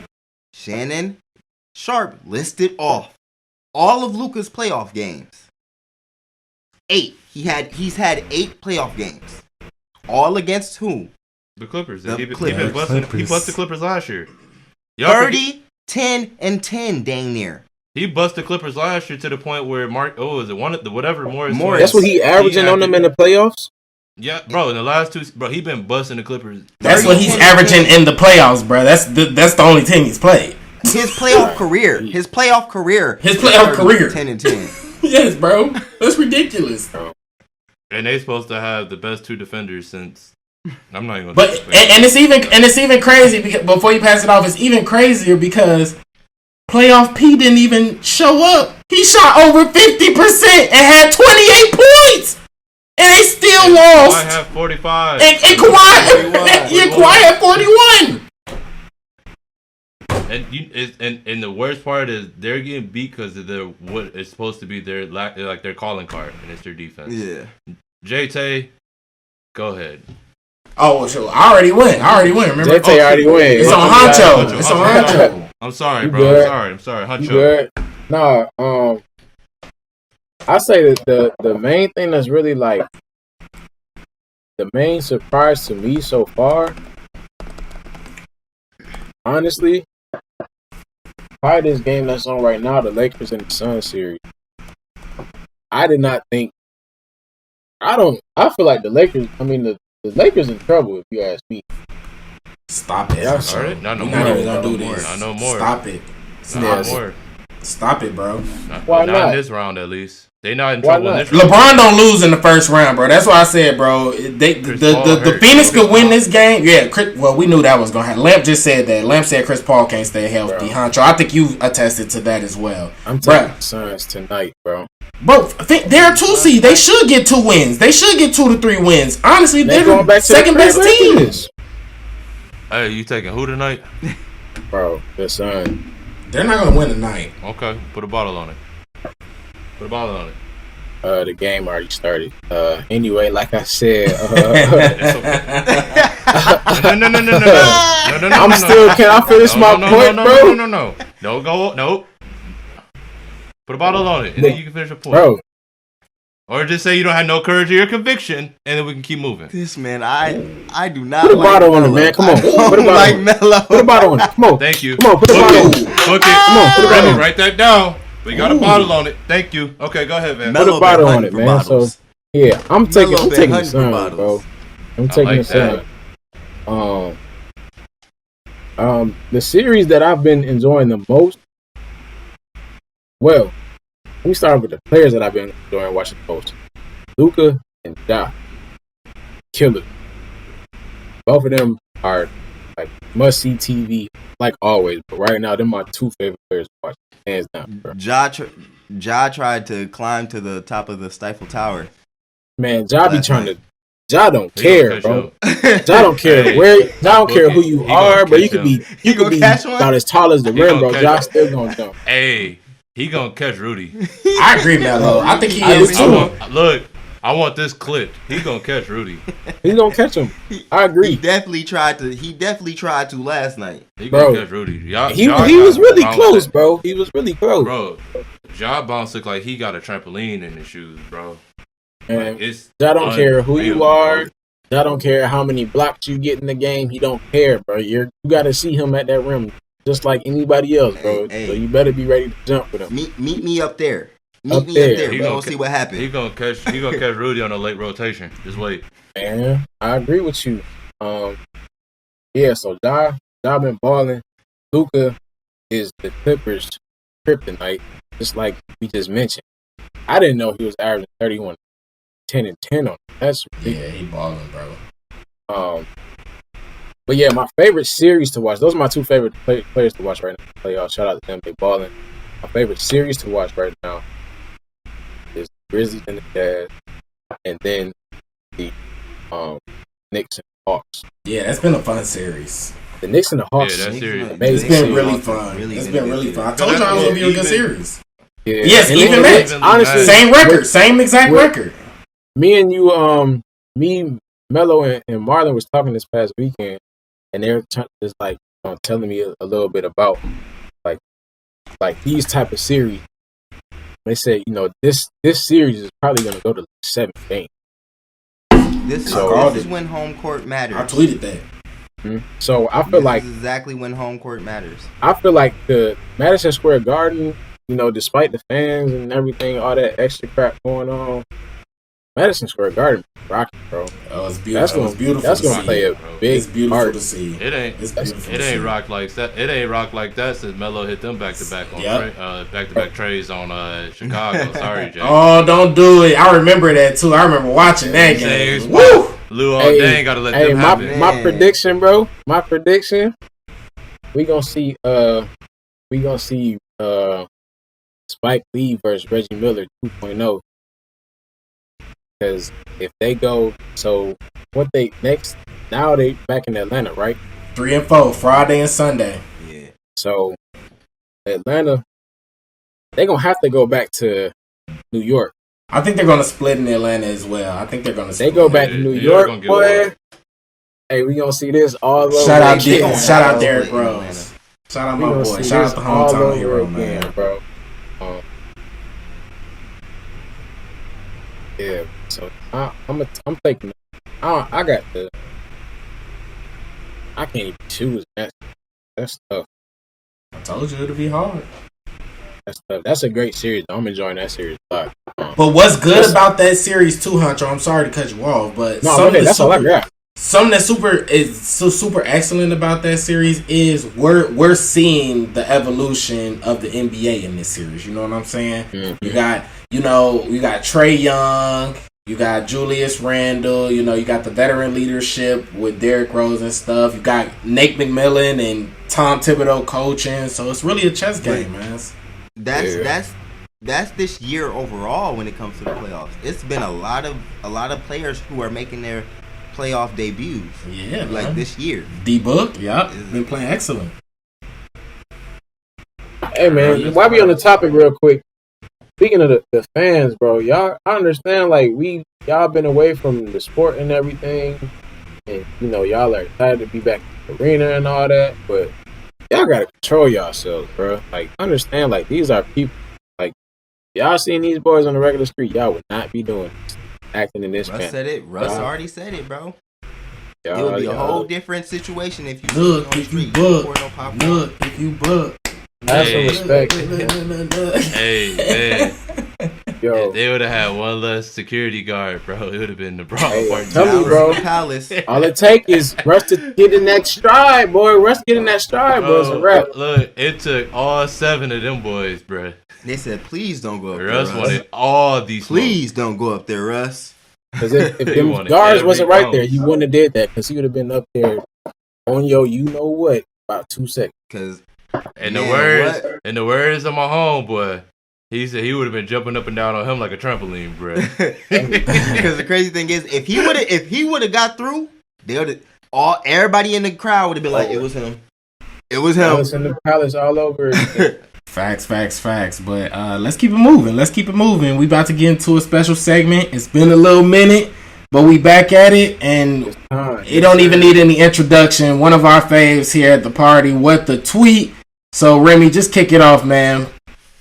Oh, starting off with me. So I thought this was a super fun tweet that I wanted to bring to what the tweet. Whoa. So this tweet, Hold on. I'm It's trying a to lot gather on all this the tweet. information, It's a bro. lot. yeah, well, no, y'all go ahead and read it. I'm gonna break it down. I'm gonna break it down for the. All right, bet. So basically, MJ is Jimmy Butler's dad. So basically, I thought this was super funny because we really always talking about, stats and who's winning, who's going to be the champion, why they're going to be the champion. I thought this was super cool because we all have our own conspiracy theories of the NBA. So basically, they were saying in these tweets, these are all the conspiracy theories that they've just heard over the years. And, the ones at the bottom are the really good ones and the ones at the top are just the casual ones. So for this one tweet, y'all can pick one of those up there. But what's your favorite NBA conspiracy theories? And since y'all reading that, I'll just start off. But I just think mine is Chris Paul going to the Lakers, man. Back in the day, man. I think that's the biggest. Now, the Lakers were owned by the league and the majority of people, but the fact that trade didn't go down, man, they stopped Kobe from getting all them rings, man. If Chris Paul would have went there, I think we're having a different conversation about Kobe being the greatest of all time. You know what I'm saying? Ahead of Jordan, because CP3 would have elevated that. So I think that's one of my favorite conspiracy theories for sure. So I don't know who want to kick it off next, man. I'm gonna leave it open, man. I thought this was a fun one, man. So I just I'll go. I ain't going yet. I ain't going. Wait. I ain't going yet. I don't even know if mine is on there, bro. They put Markelle Fultz everything, bro. Y'all gonna chill on Fultz, bro. Fultz had a good season before going he really down, did. bro. Shout out. Look, bro. Go ahead, Melo. I hate that I gotta do this. My conspiracy theory is that the league wanted Bron to get that one in Cleveland, so they found a way. I like They that. found a way. I'm sorry, and they found a way. They made sure it was gonna happen, and then they did it in the most extravagant way.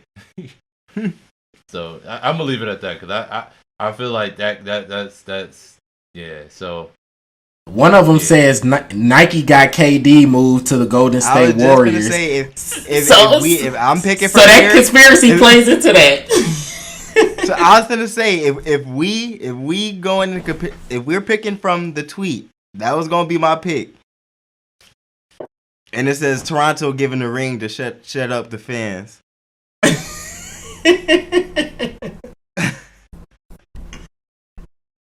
So which one you think, everything Huncho? Kyrie said was true. Me? Which one I think, bro? Or anyone in general. I'll say mine real quick. Mine gonna be quick. I see one that's like right at the bottom. It say the creation of the 3-point line was racially motivated. They got to see it get dunked on. I mean, I don't necessarily like agree with it, but it makes sense though. Bro. Oh, you are crazy, bro. Low key, Stop, bro. that's not all crazy, bro. It's not all crazy. Cause look, listen. No, I'm not saying it's crazy. I'm saying Huncho crazy. I'm about to say. I'm just telling Huncho. I'm just telling Huncho it's not crazy. Cause look, if there was no 3-point line, it'd be. what would? Bro, they get sick of that junk, bro. Duncan Robinson. You know what? We gotta implement something. 3-point. Joe Harris would be out of a job. Oh yeah, Joe Harris would be playing overseas. Duncan Robinson. I have a whole list I can go down. When did the 3-point line get invented? Jay-Tay. Huh? When did the 3-point line get invented? 70s maybe. Yeah, probably. Yeah. Somewhere around there. We can fact check that one, that's but around Dr. J time. Yeah, we can fact check that one, but that was my tweet, fellas. I thought that'd be a fun one, so that was a good one, Remy, to start it off with. Little fun one, little fun, crazy one. Paul Pierce did poop his pants. Paul Pierce did poop his pants in Boston. That happened. Shout out to the truth. No disrespect, but you pooped your pants. Referees be fixing games for sure. Yeah, that's big facts. No cap in there. I like that one, Jay. Yeah, I like that. Yeah, that was a good fun one. Yeah, it was a good fun one. I was like, yeah, we got to do that one. What's next? Oh yeah, this me. And look, this is not even crazy. I just had to give flowers to my guys.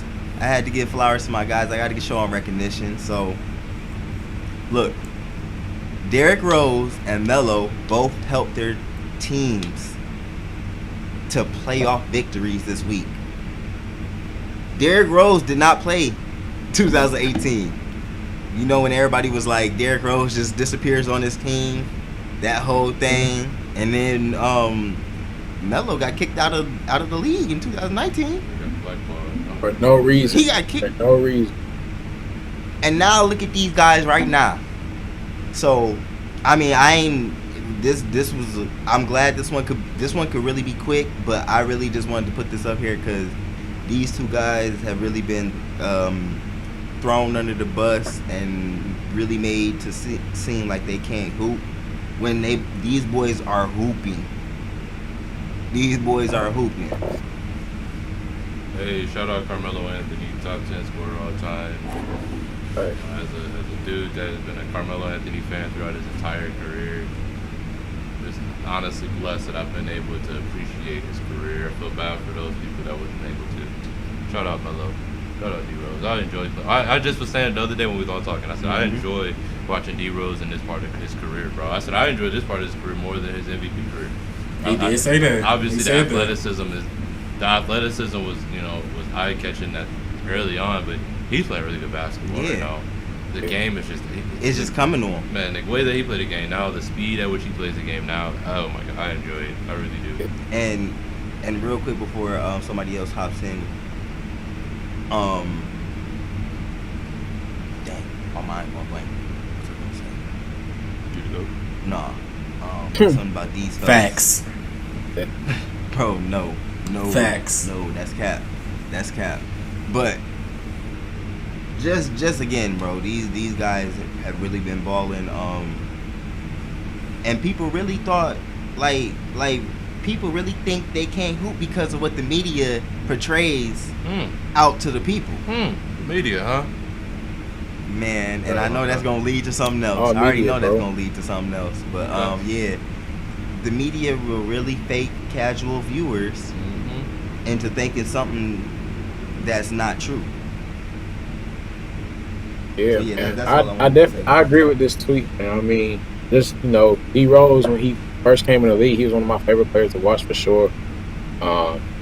Just when I watched him back then when he first came in the league, I loved like all the eye catching stuff. Now that I've grown, because when he came in the league, I was high school. So now that I've matured and grown, like I see his game progress. Like he's actually he's really a better player than he was back then. Now,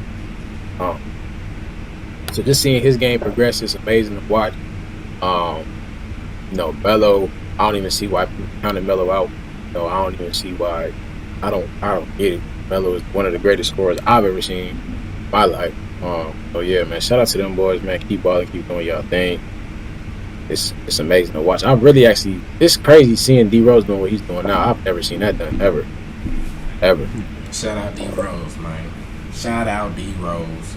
Yes, I tweeted on April 21st how it was hilarious that Carmelo Anthony was out of the league for a year and a half.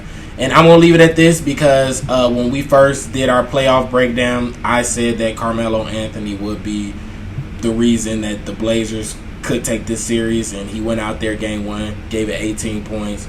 D Rose, hometown hero, I love you. We love you in Chicago, bro. Keep balling.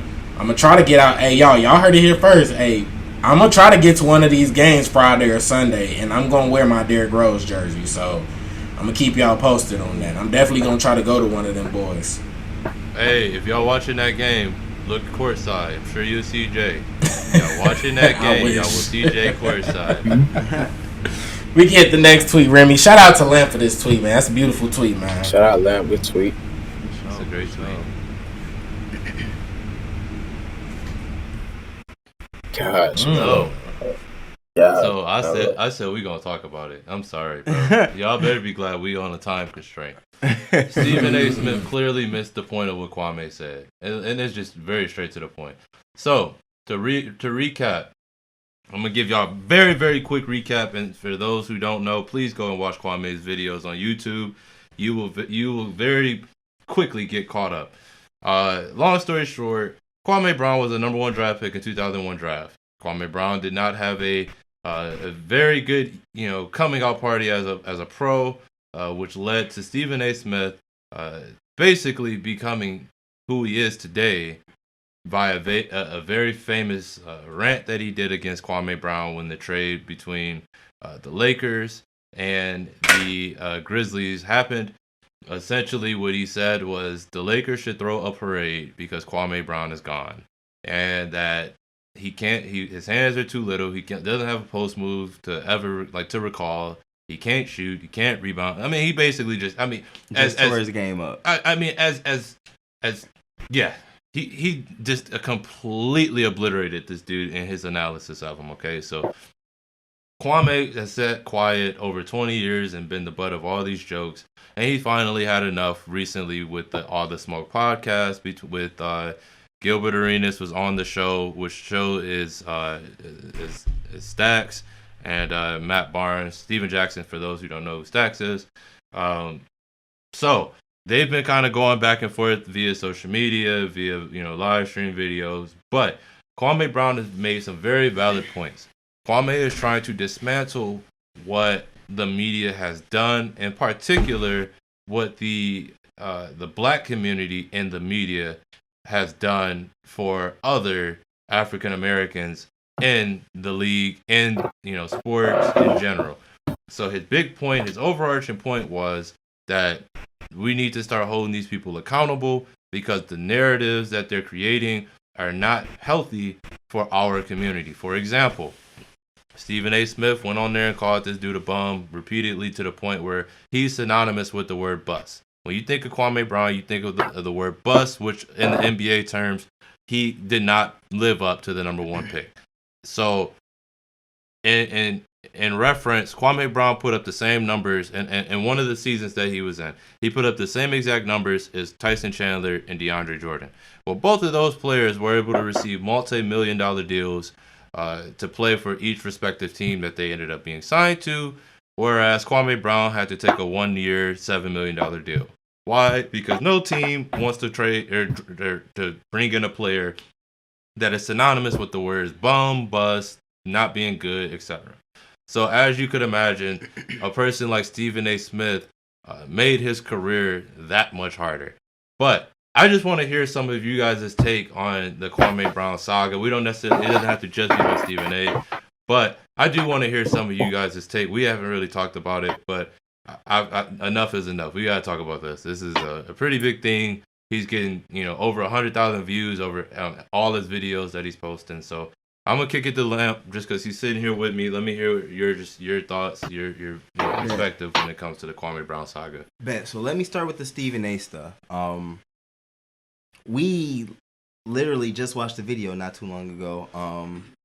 And it was his retort video. Yes. He retorted to all these Kwame videos that's been made. I guess I did describe the tweet. So the tweet was about how Stephen A. just made a retort video. And essentially, instead of addressing everything that Kwame's been asking him to address, because they've never sat down and talked about it. So Kwame is like, well, since I'm talking now, here's the things I need answered, right? Well, instead of answering any of those questions, Stephen A. went and put up a blooper reel of Kwame's career. Take of that what you will. Go ahead, man. So we just watched Stephen A's video, and like Melo said, it was just a blooper reel of Kwame Brown dropping the ball and missing layups and stuff. So I will agree with you, Melo, especially on the point of Kwame Brown's when it comes to the media. Like what I said, the media will portray things that are really not happening, and then they tell it to the whole world. So imagine if you missed the basketball game or whatever, or your favorite, or whatever sport you love to watch. You missed the game the night of, and you want to catch up. Most times you're going to go to the morning shows to see what happened last night, because they're supposed to cover those shows. Half of the time what they do, they will spend time covering what happened in the game, but then everything else is stories, or this is what happened, or this is what we think of this player, or opinions. Everything is an opinion, not actually them analyzing what happened during the game. That is the minimum of what they do now. Like, that's what they were here for, to analyze the games and tell us exactly what happened, and this is good, this is bad, this is what we think. Instead, now all of a sudden, all it is so and so did this. Example A, person B or whatever did this, or this is what they said, and this is how we feel about it. And what that does is that tells you their side of what they feel about this person saying such a thing or doing such a thing, and it portrays that to everybody else, saying, okay, so and so said this and we think that's bad and blah blah blah, but that's not actually what happened, because we don't get both sides of the story. And that's why athletes are starting to talk out more, and you see a lot of athletes being critical of media, because we only get what the media tells us, and a lot of the time it's their opinion on what the case may be, and their opinion is wrong most of the time. So I really feel like Kwame had brought up a good point when he talks about what the media is doing to us, and like making it harder, especially like for him, made his career harder. There's no reason why you guys are always bringing me up when you want to bring an example of a bust or whatever the case may be, because I have to live with that. Now these teams are quoting y'all and believing what y'all say, when I can do the same thing that y'all paying these other centers to do. So I would definitely agree with you on that point, and I definitely need to look more into, like, listen to a couple more of Kwame's videos. I haven't heard a lot of them, but the only thing I had a problem with was when he came out and his first video, because I feel like, especially coming after Matt Barnes, I feel like Matt Barnes didn't really, and this is at the time, I'm not saying what he's done in the past, but I feel like at the time nothing was said for him to start his rant. But now that he started his rant, he's brought up a lot of good points. But I do feel like some of his shots that were taken at that time, like, were just built up frustration. Because I feel like during that, I watched that podcast on All the Smoke, and there wasn't really too much said from Matt Barnes. Did you watch the one with Jeannie Buss? The one with Jeannie Buss? No, I didn't watch that one. Okay. Which is why I said I do need to watch more of Kwame Brown's and videos. I only ask you that because he's been brought up 3 separate times on that show. And Matt Barnes, and real quick, super quick. when they was talking about that trade, Jeannie Buss was one of the owners of the Lakers and GMs of the Lakers, was talking about how they got Pau Gasol, and they were like, well, little do everyone know, we traded Pau we traded for Pau, but we gave Grizzlies Mark Gasol and Kwame Brown. So Matt Barnes, looks at Steven Jackson and goes, "You mean for nobody? It was just one person involved." And like Jeannie kind of looked, and even Steven Jackson didn't even chuckle. But then he kept going with it until Steven Jackson chuckled, and like Jeannie Buss was like, "All right." So it's just the constant disrespect. And I just want to give you a little bit of background on it, but it's just a constant disrespect from Matt Barnes. Isn't about his play, right? But I get what you're saying, though, and it probably was. Realistically, it was a lot of built-up frustration from all the media, and he took it out on them for. Yeah, that was the last straw. Yeah, but yeah. I do exactly get what you're saying, and I do like a lot of the points that he brought up. But Huncho, you can hop in. Bet. Yeah, man, I agree with y'all, man. I'm not going to too much speak on the whole Kwame situation as a whole. I'm gonna talk about mostly Stephen A. and Kwame situation. I'm gonna keep it short and simple. Stephen A., you gotta do better, bro. Yeah, I mean, at this point, I feel like Kwame has accepted what his career was, and I feel like he's past that. It is what it is. Moved on to better things. He addressed a certain topic, and you turned it into something else. So, I mean, like, what? You gotta make it make sense, bro. I don't know. That's all I gotta say about that. I mean, at the end of the day, he's the one that goes on TV and says these things, and he can, ultimately choose how he goes about certain situations. And then he put on his segment Mic Drop, which is where he for lack of better words, drops the mic, but didn't even focus on the real topic at hand. So. Yeah, that's all I gotta say, bro. You gotta do better, Stephen A. What you got, Jay? So, I'm kind of conflicted, and I'm gonna be devil's advocate in this whole thing, only because I solely see this. It's entertainment. It's solely entertainment. The reason why people and Lamp touched on it really well as well. It's entertainment. Like, the persona that you see on TV, you aren't going to get out of real life. Now, let's call it what it is. We sit here, and I'm not going to say like people's opinions are wrong, because we sit on here and we give our opinions every single week. Right, wrong, we feel it's right, that's our opinion. So my thing is, the fact of the matter is, I mean, we sit here and talk about Lamar Jackson is on the clock. Way off P. Paul George got to bring it in the playoffs. At the end of the day, and I don't think this is solely on Kwame. Like, let's talk about it. Kwame Brown was drafted into the NBA out of high school. He wasn't really developed, and Kwame really didn't benefit from being in his era, because when he played basketball, that's when the big man was prevalent. That's when Real quick, too. On top of that, I don't know what Kwame could have been, but Kwame got drafted by freaking Michael Jordan, bro. Yeah. Like, you dealing with Michael Jordan's persona and who he is, and you right after Mike got done hooping, bro. That's tough, bro. Yeah. I don't. So he really wasn't. But wait before you go, because you touched on this real quick, and you say we give our opinions. We definitely do, but we don't make it into a drama. For example, one of the most infamous ones from Shannon Sharp himself. He went to the after the Warriors lost, Draymond went into the parking lot and started crying and called KD. KD and Draymond talked about it, and they still saying the mess, bro. That's what the bigger picture is.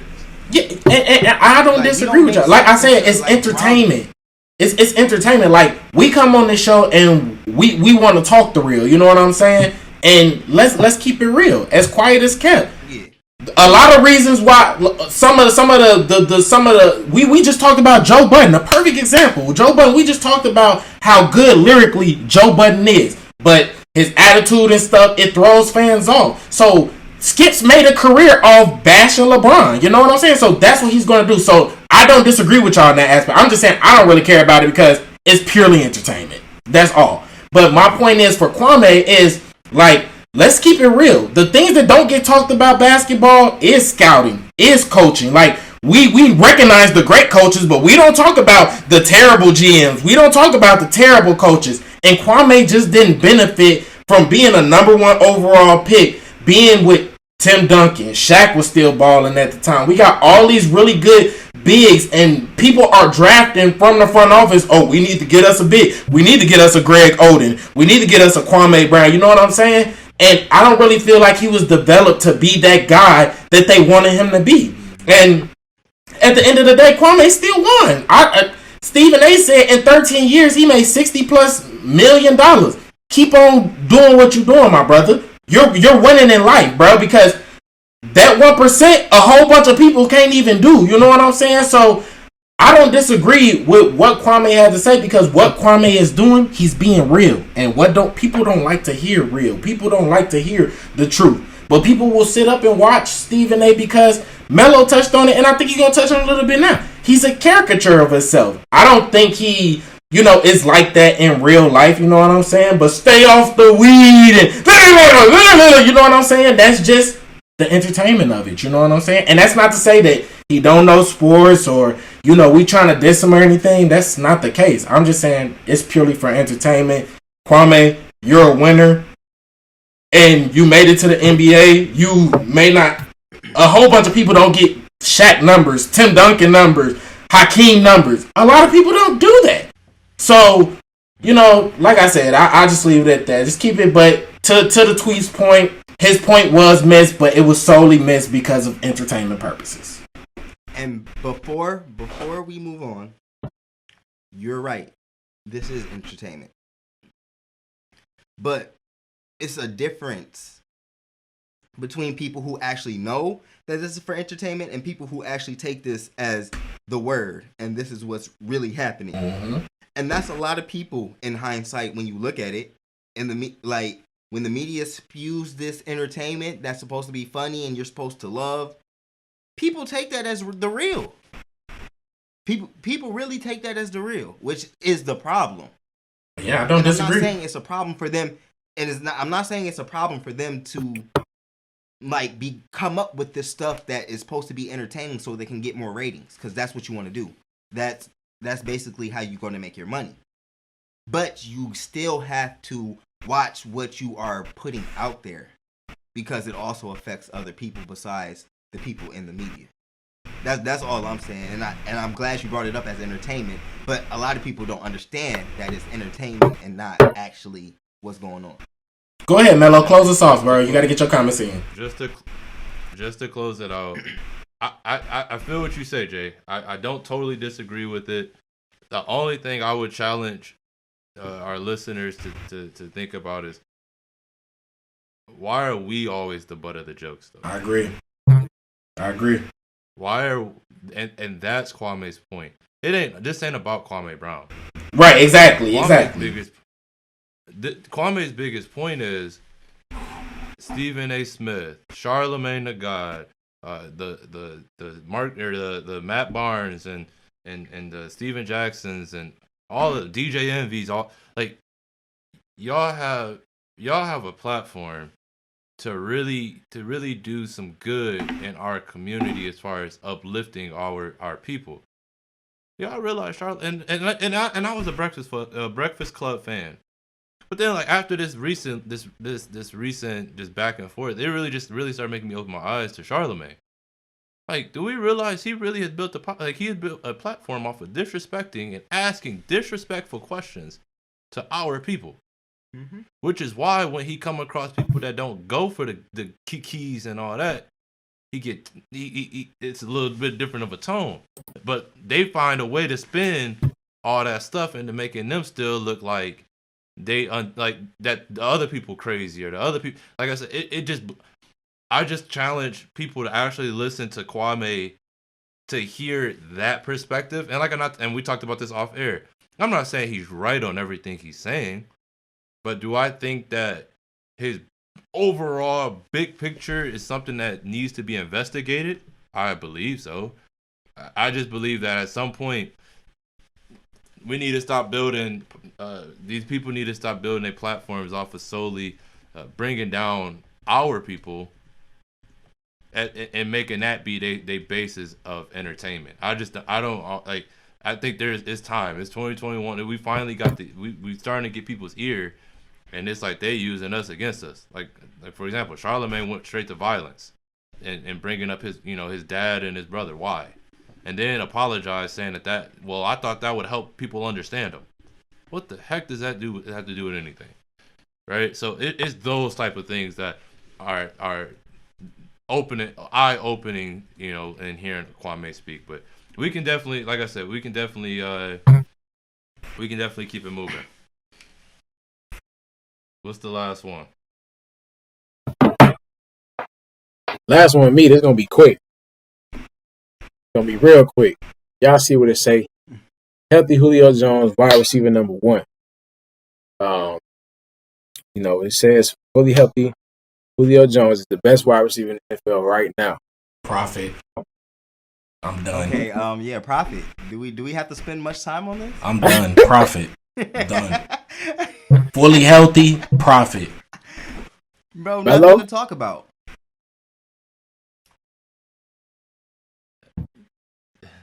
The look on your face, bro, I feel like you want to, like... I have a feeling. I know what he's gonna say. I know what he's gonna say too. I'm curious. I don't know. I feel like this is the grain and this is Melo, and you want to, like... I feel like you want to kind of... But I feel like going against the grain, bro. Like, I feel like you know who Julio is, so you don't want to do it, but you kind of want to do it. he knows the best. Go ahead, bro. Right now. Who is, bro? Come on with it. Who is? Right now, I gotta take D-Hop. I knew you was gonna go there. But I mean, he's top 2 or 3. But I can't. I mean, D-Hop's younger. D-Hop is yeah. I'm sorry, but he's 2 or 3. I would really have to. I'm splitting hairs to figure out if he's 2 or 3. But D-Hop is. I mean, yeah. D-Hop is different, right bro. now, I'm telling you, boy. Look different. Mind you, I'm comparing. The fact that we're even talking about a 32-year-old Julio Jones injury riddled season, and he's like a top 2 or 3 receiver still in our. You know what I mean? Like that's huge. Yeah, that's huge. Yep. But like the best. No, I can't. Not with a good conscience. But I love Julio. Like y'all heard me earlier, 24/7. He's always open. D-Hop said he'll reconstruct his contract to get Julio there. That's enough for me. Yeah, D-Hop did say that. Yeah, D-Hop is yeah. I'm sorry, man, but Julio, you my guy though. What you think, Huncho? Dang, Jay-Tay and Lamp, y'all that quick with it? Y'all ain't got no dispute with this? No, bro. It says a fully healthy Julio Jones. If he's fully healthy, I think Julio Jones is best. I was told first. That's the key word, fully healthy. Over the last, what was it, 6 or 7 seasons? How many seasons did you list off, Jake? Yeah, I read it. I read it to the audience. I like I said, that's enough for me. I'm gonna back my boy. It's not. I read the stats. I gotta see. I'm with y'all. If we were talking, if he was the best in the last 7 seasons, but he said right now, those last 2 words was hurting me. That's why I'm not mad at D-Hop. I'm not mad at D-Hop at all. I'm not mad at D-Hop. That's the only those 2 words are what's hanging me up. Is like, yeah, even fully healthy. To think that he hasn't taken at least a half a step back. I mean, I still at 32. I get where you're coming from. I definitely get where you're coming from. And that's why I'm gonna have no shade to Devontae Adams too, bro. Because Devontae up there. Yeah, Devontae. I said top 3. Yeah, I said top 3. Devontae probably 3. I'll put Devontae 3, and then Julio and Hop. I'll put Julio and Hop at 1A and 1. Because who's 1A? Julio come back fully healthy, bro. He untouchable. We everybody back.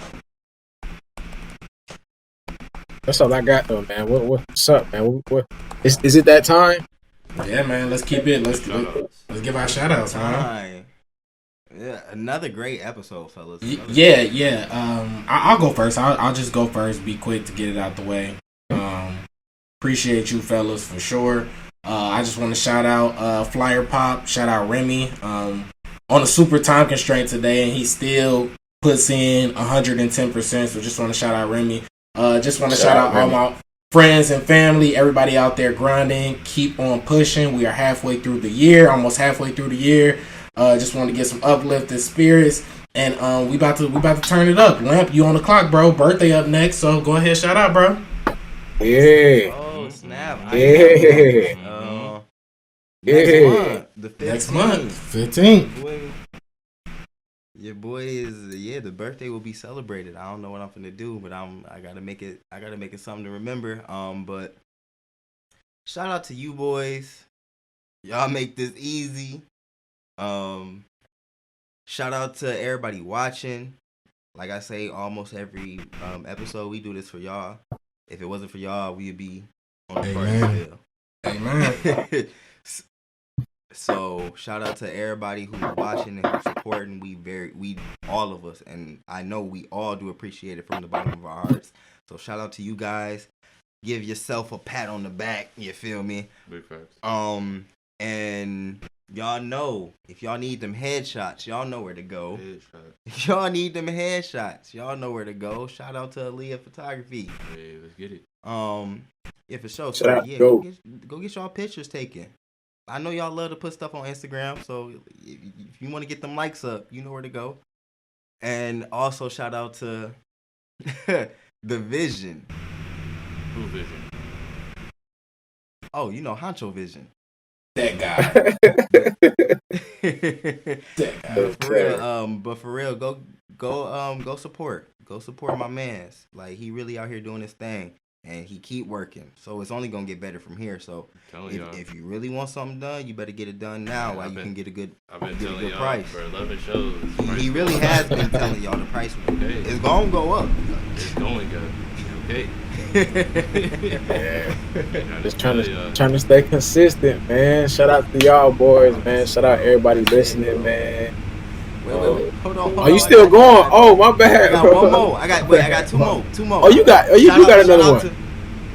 Shout out to Flyyr Pop once again. Shout out to Flyyr Pop. All y'all boys. Like I said, I know I wouldn't be able to do this by myself. So shout out to all y'all boys for everybody doing their part.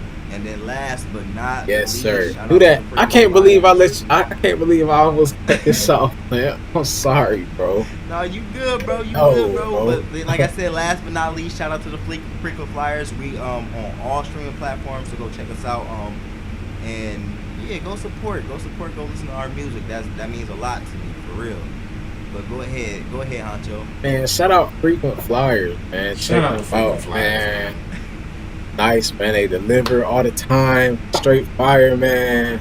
Check them out. If you don't check them out, you're doing yourself a disservice, man. My bad.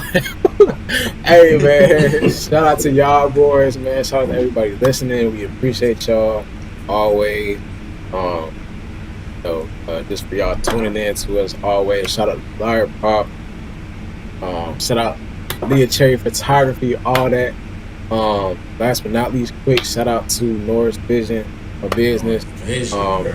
Y'all need any work done? I'm doing a lot of videography work right now. I got a lot of equipment coming in too, so it's only up here, man. If y'all need anything, contact me, get with me. Let's get it, man. Who next? Melo, what you got? Yeah. Close this out, Melo. Yes, sir. Hey, I'm gonna keep it short and sweet. Shout out Flyyr Pop. You already know what it is. Flyyr Pop. Flyyr Pop. You already know what time it is. Shout out to homie Remy. Shout out Remy the guy. You already know what time it is. Be the guy. Shout out you fellas. Be the guy. Obviously, shout out Jay-Tay Photography. You already know what time it is. Tap in. Shout out to homie, man. You know, just my homie Saki, bro. My homie Saki came through. Man, this dude done painted our whole upstairs in a span of like 10 hours, bro. Yeah. For real? This dude is amazing, bro. Bro, this dude is amazing. Listen, bro. Shout out, and saying that to say shout out Van, shout out James. I don't know why I kept calling him that over the weekend too. James, my homie James. Shout out Chaz. Shout out Marlon, and shout out my lovely mom for helping paint and just coming over, taking y'all time. Really, just the love was there. I hope you had a good time. Yeah, I did. I enjoyed it, man. It was smooth. We was chilling. We was chilling, I man. wanted to make sure. Like I tried to. We had folks in there paint like they was Tarzan. You feel me? Look, y'all. The drinks got the flowing, and yeah, we just had a good time. And like I It was said, all fun, really though. All fun. It was really a good. Hey, and like I said, and I told y'all that night, it was really a nice first just home experience. You know what I mean? So I appreciate y'all just taking that time to help me out in that. Like I really appreciate it. So shout out to homies. Shout out Frequent Flyer. Shout out to Party. Shout out Leah Cherry Photography. Remy the God. Jay-Tay. Episode 11. 11.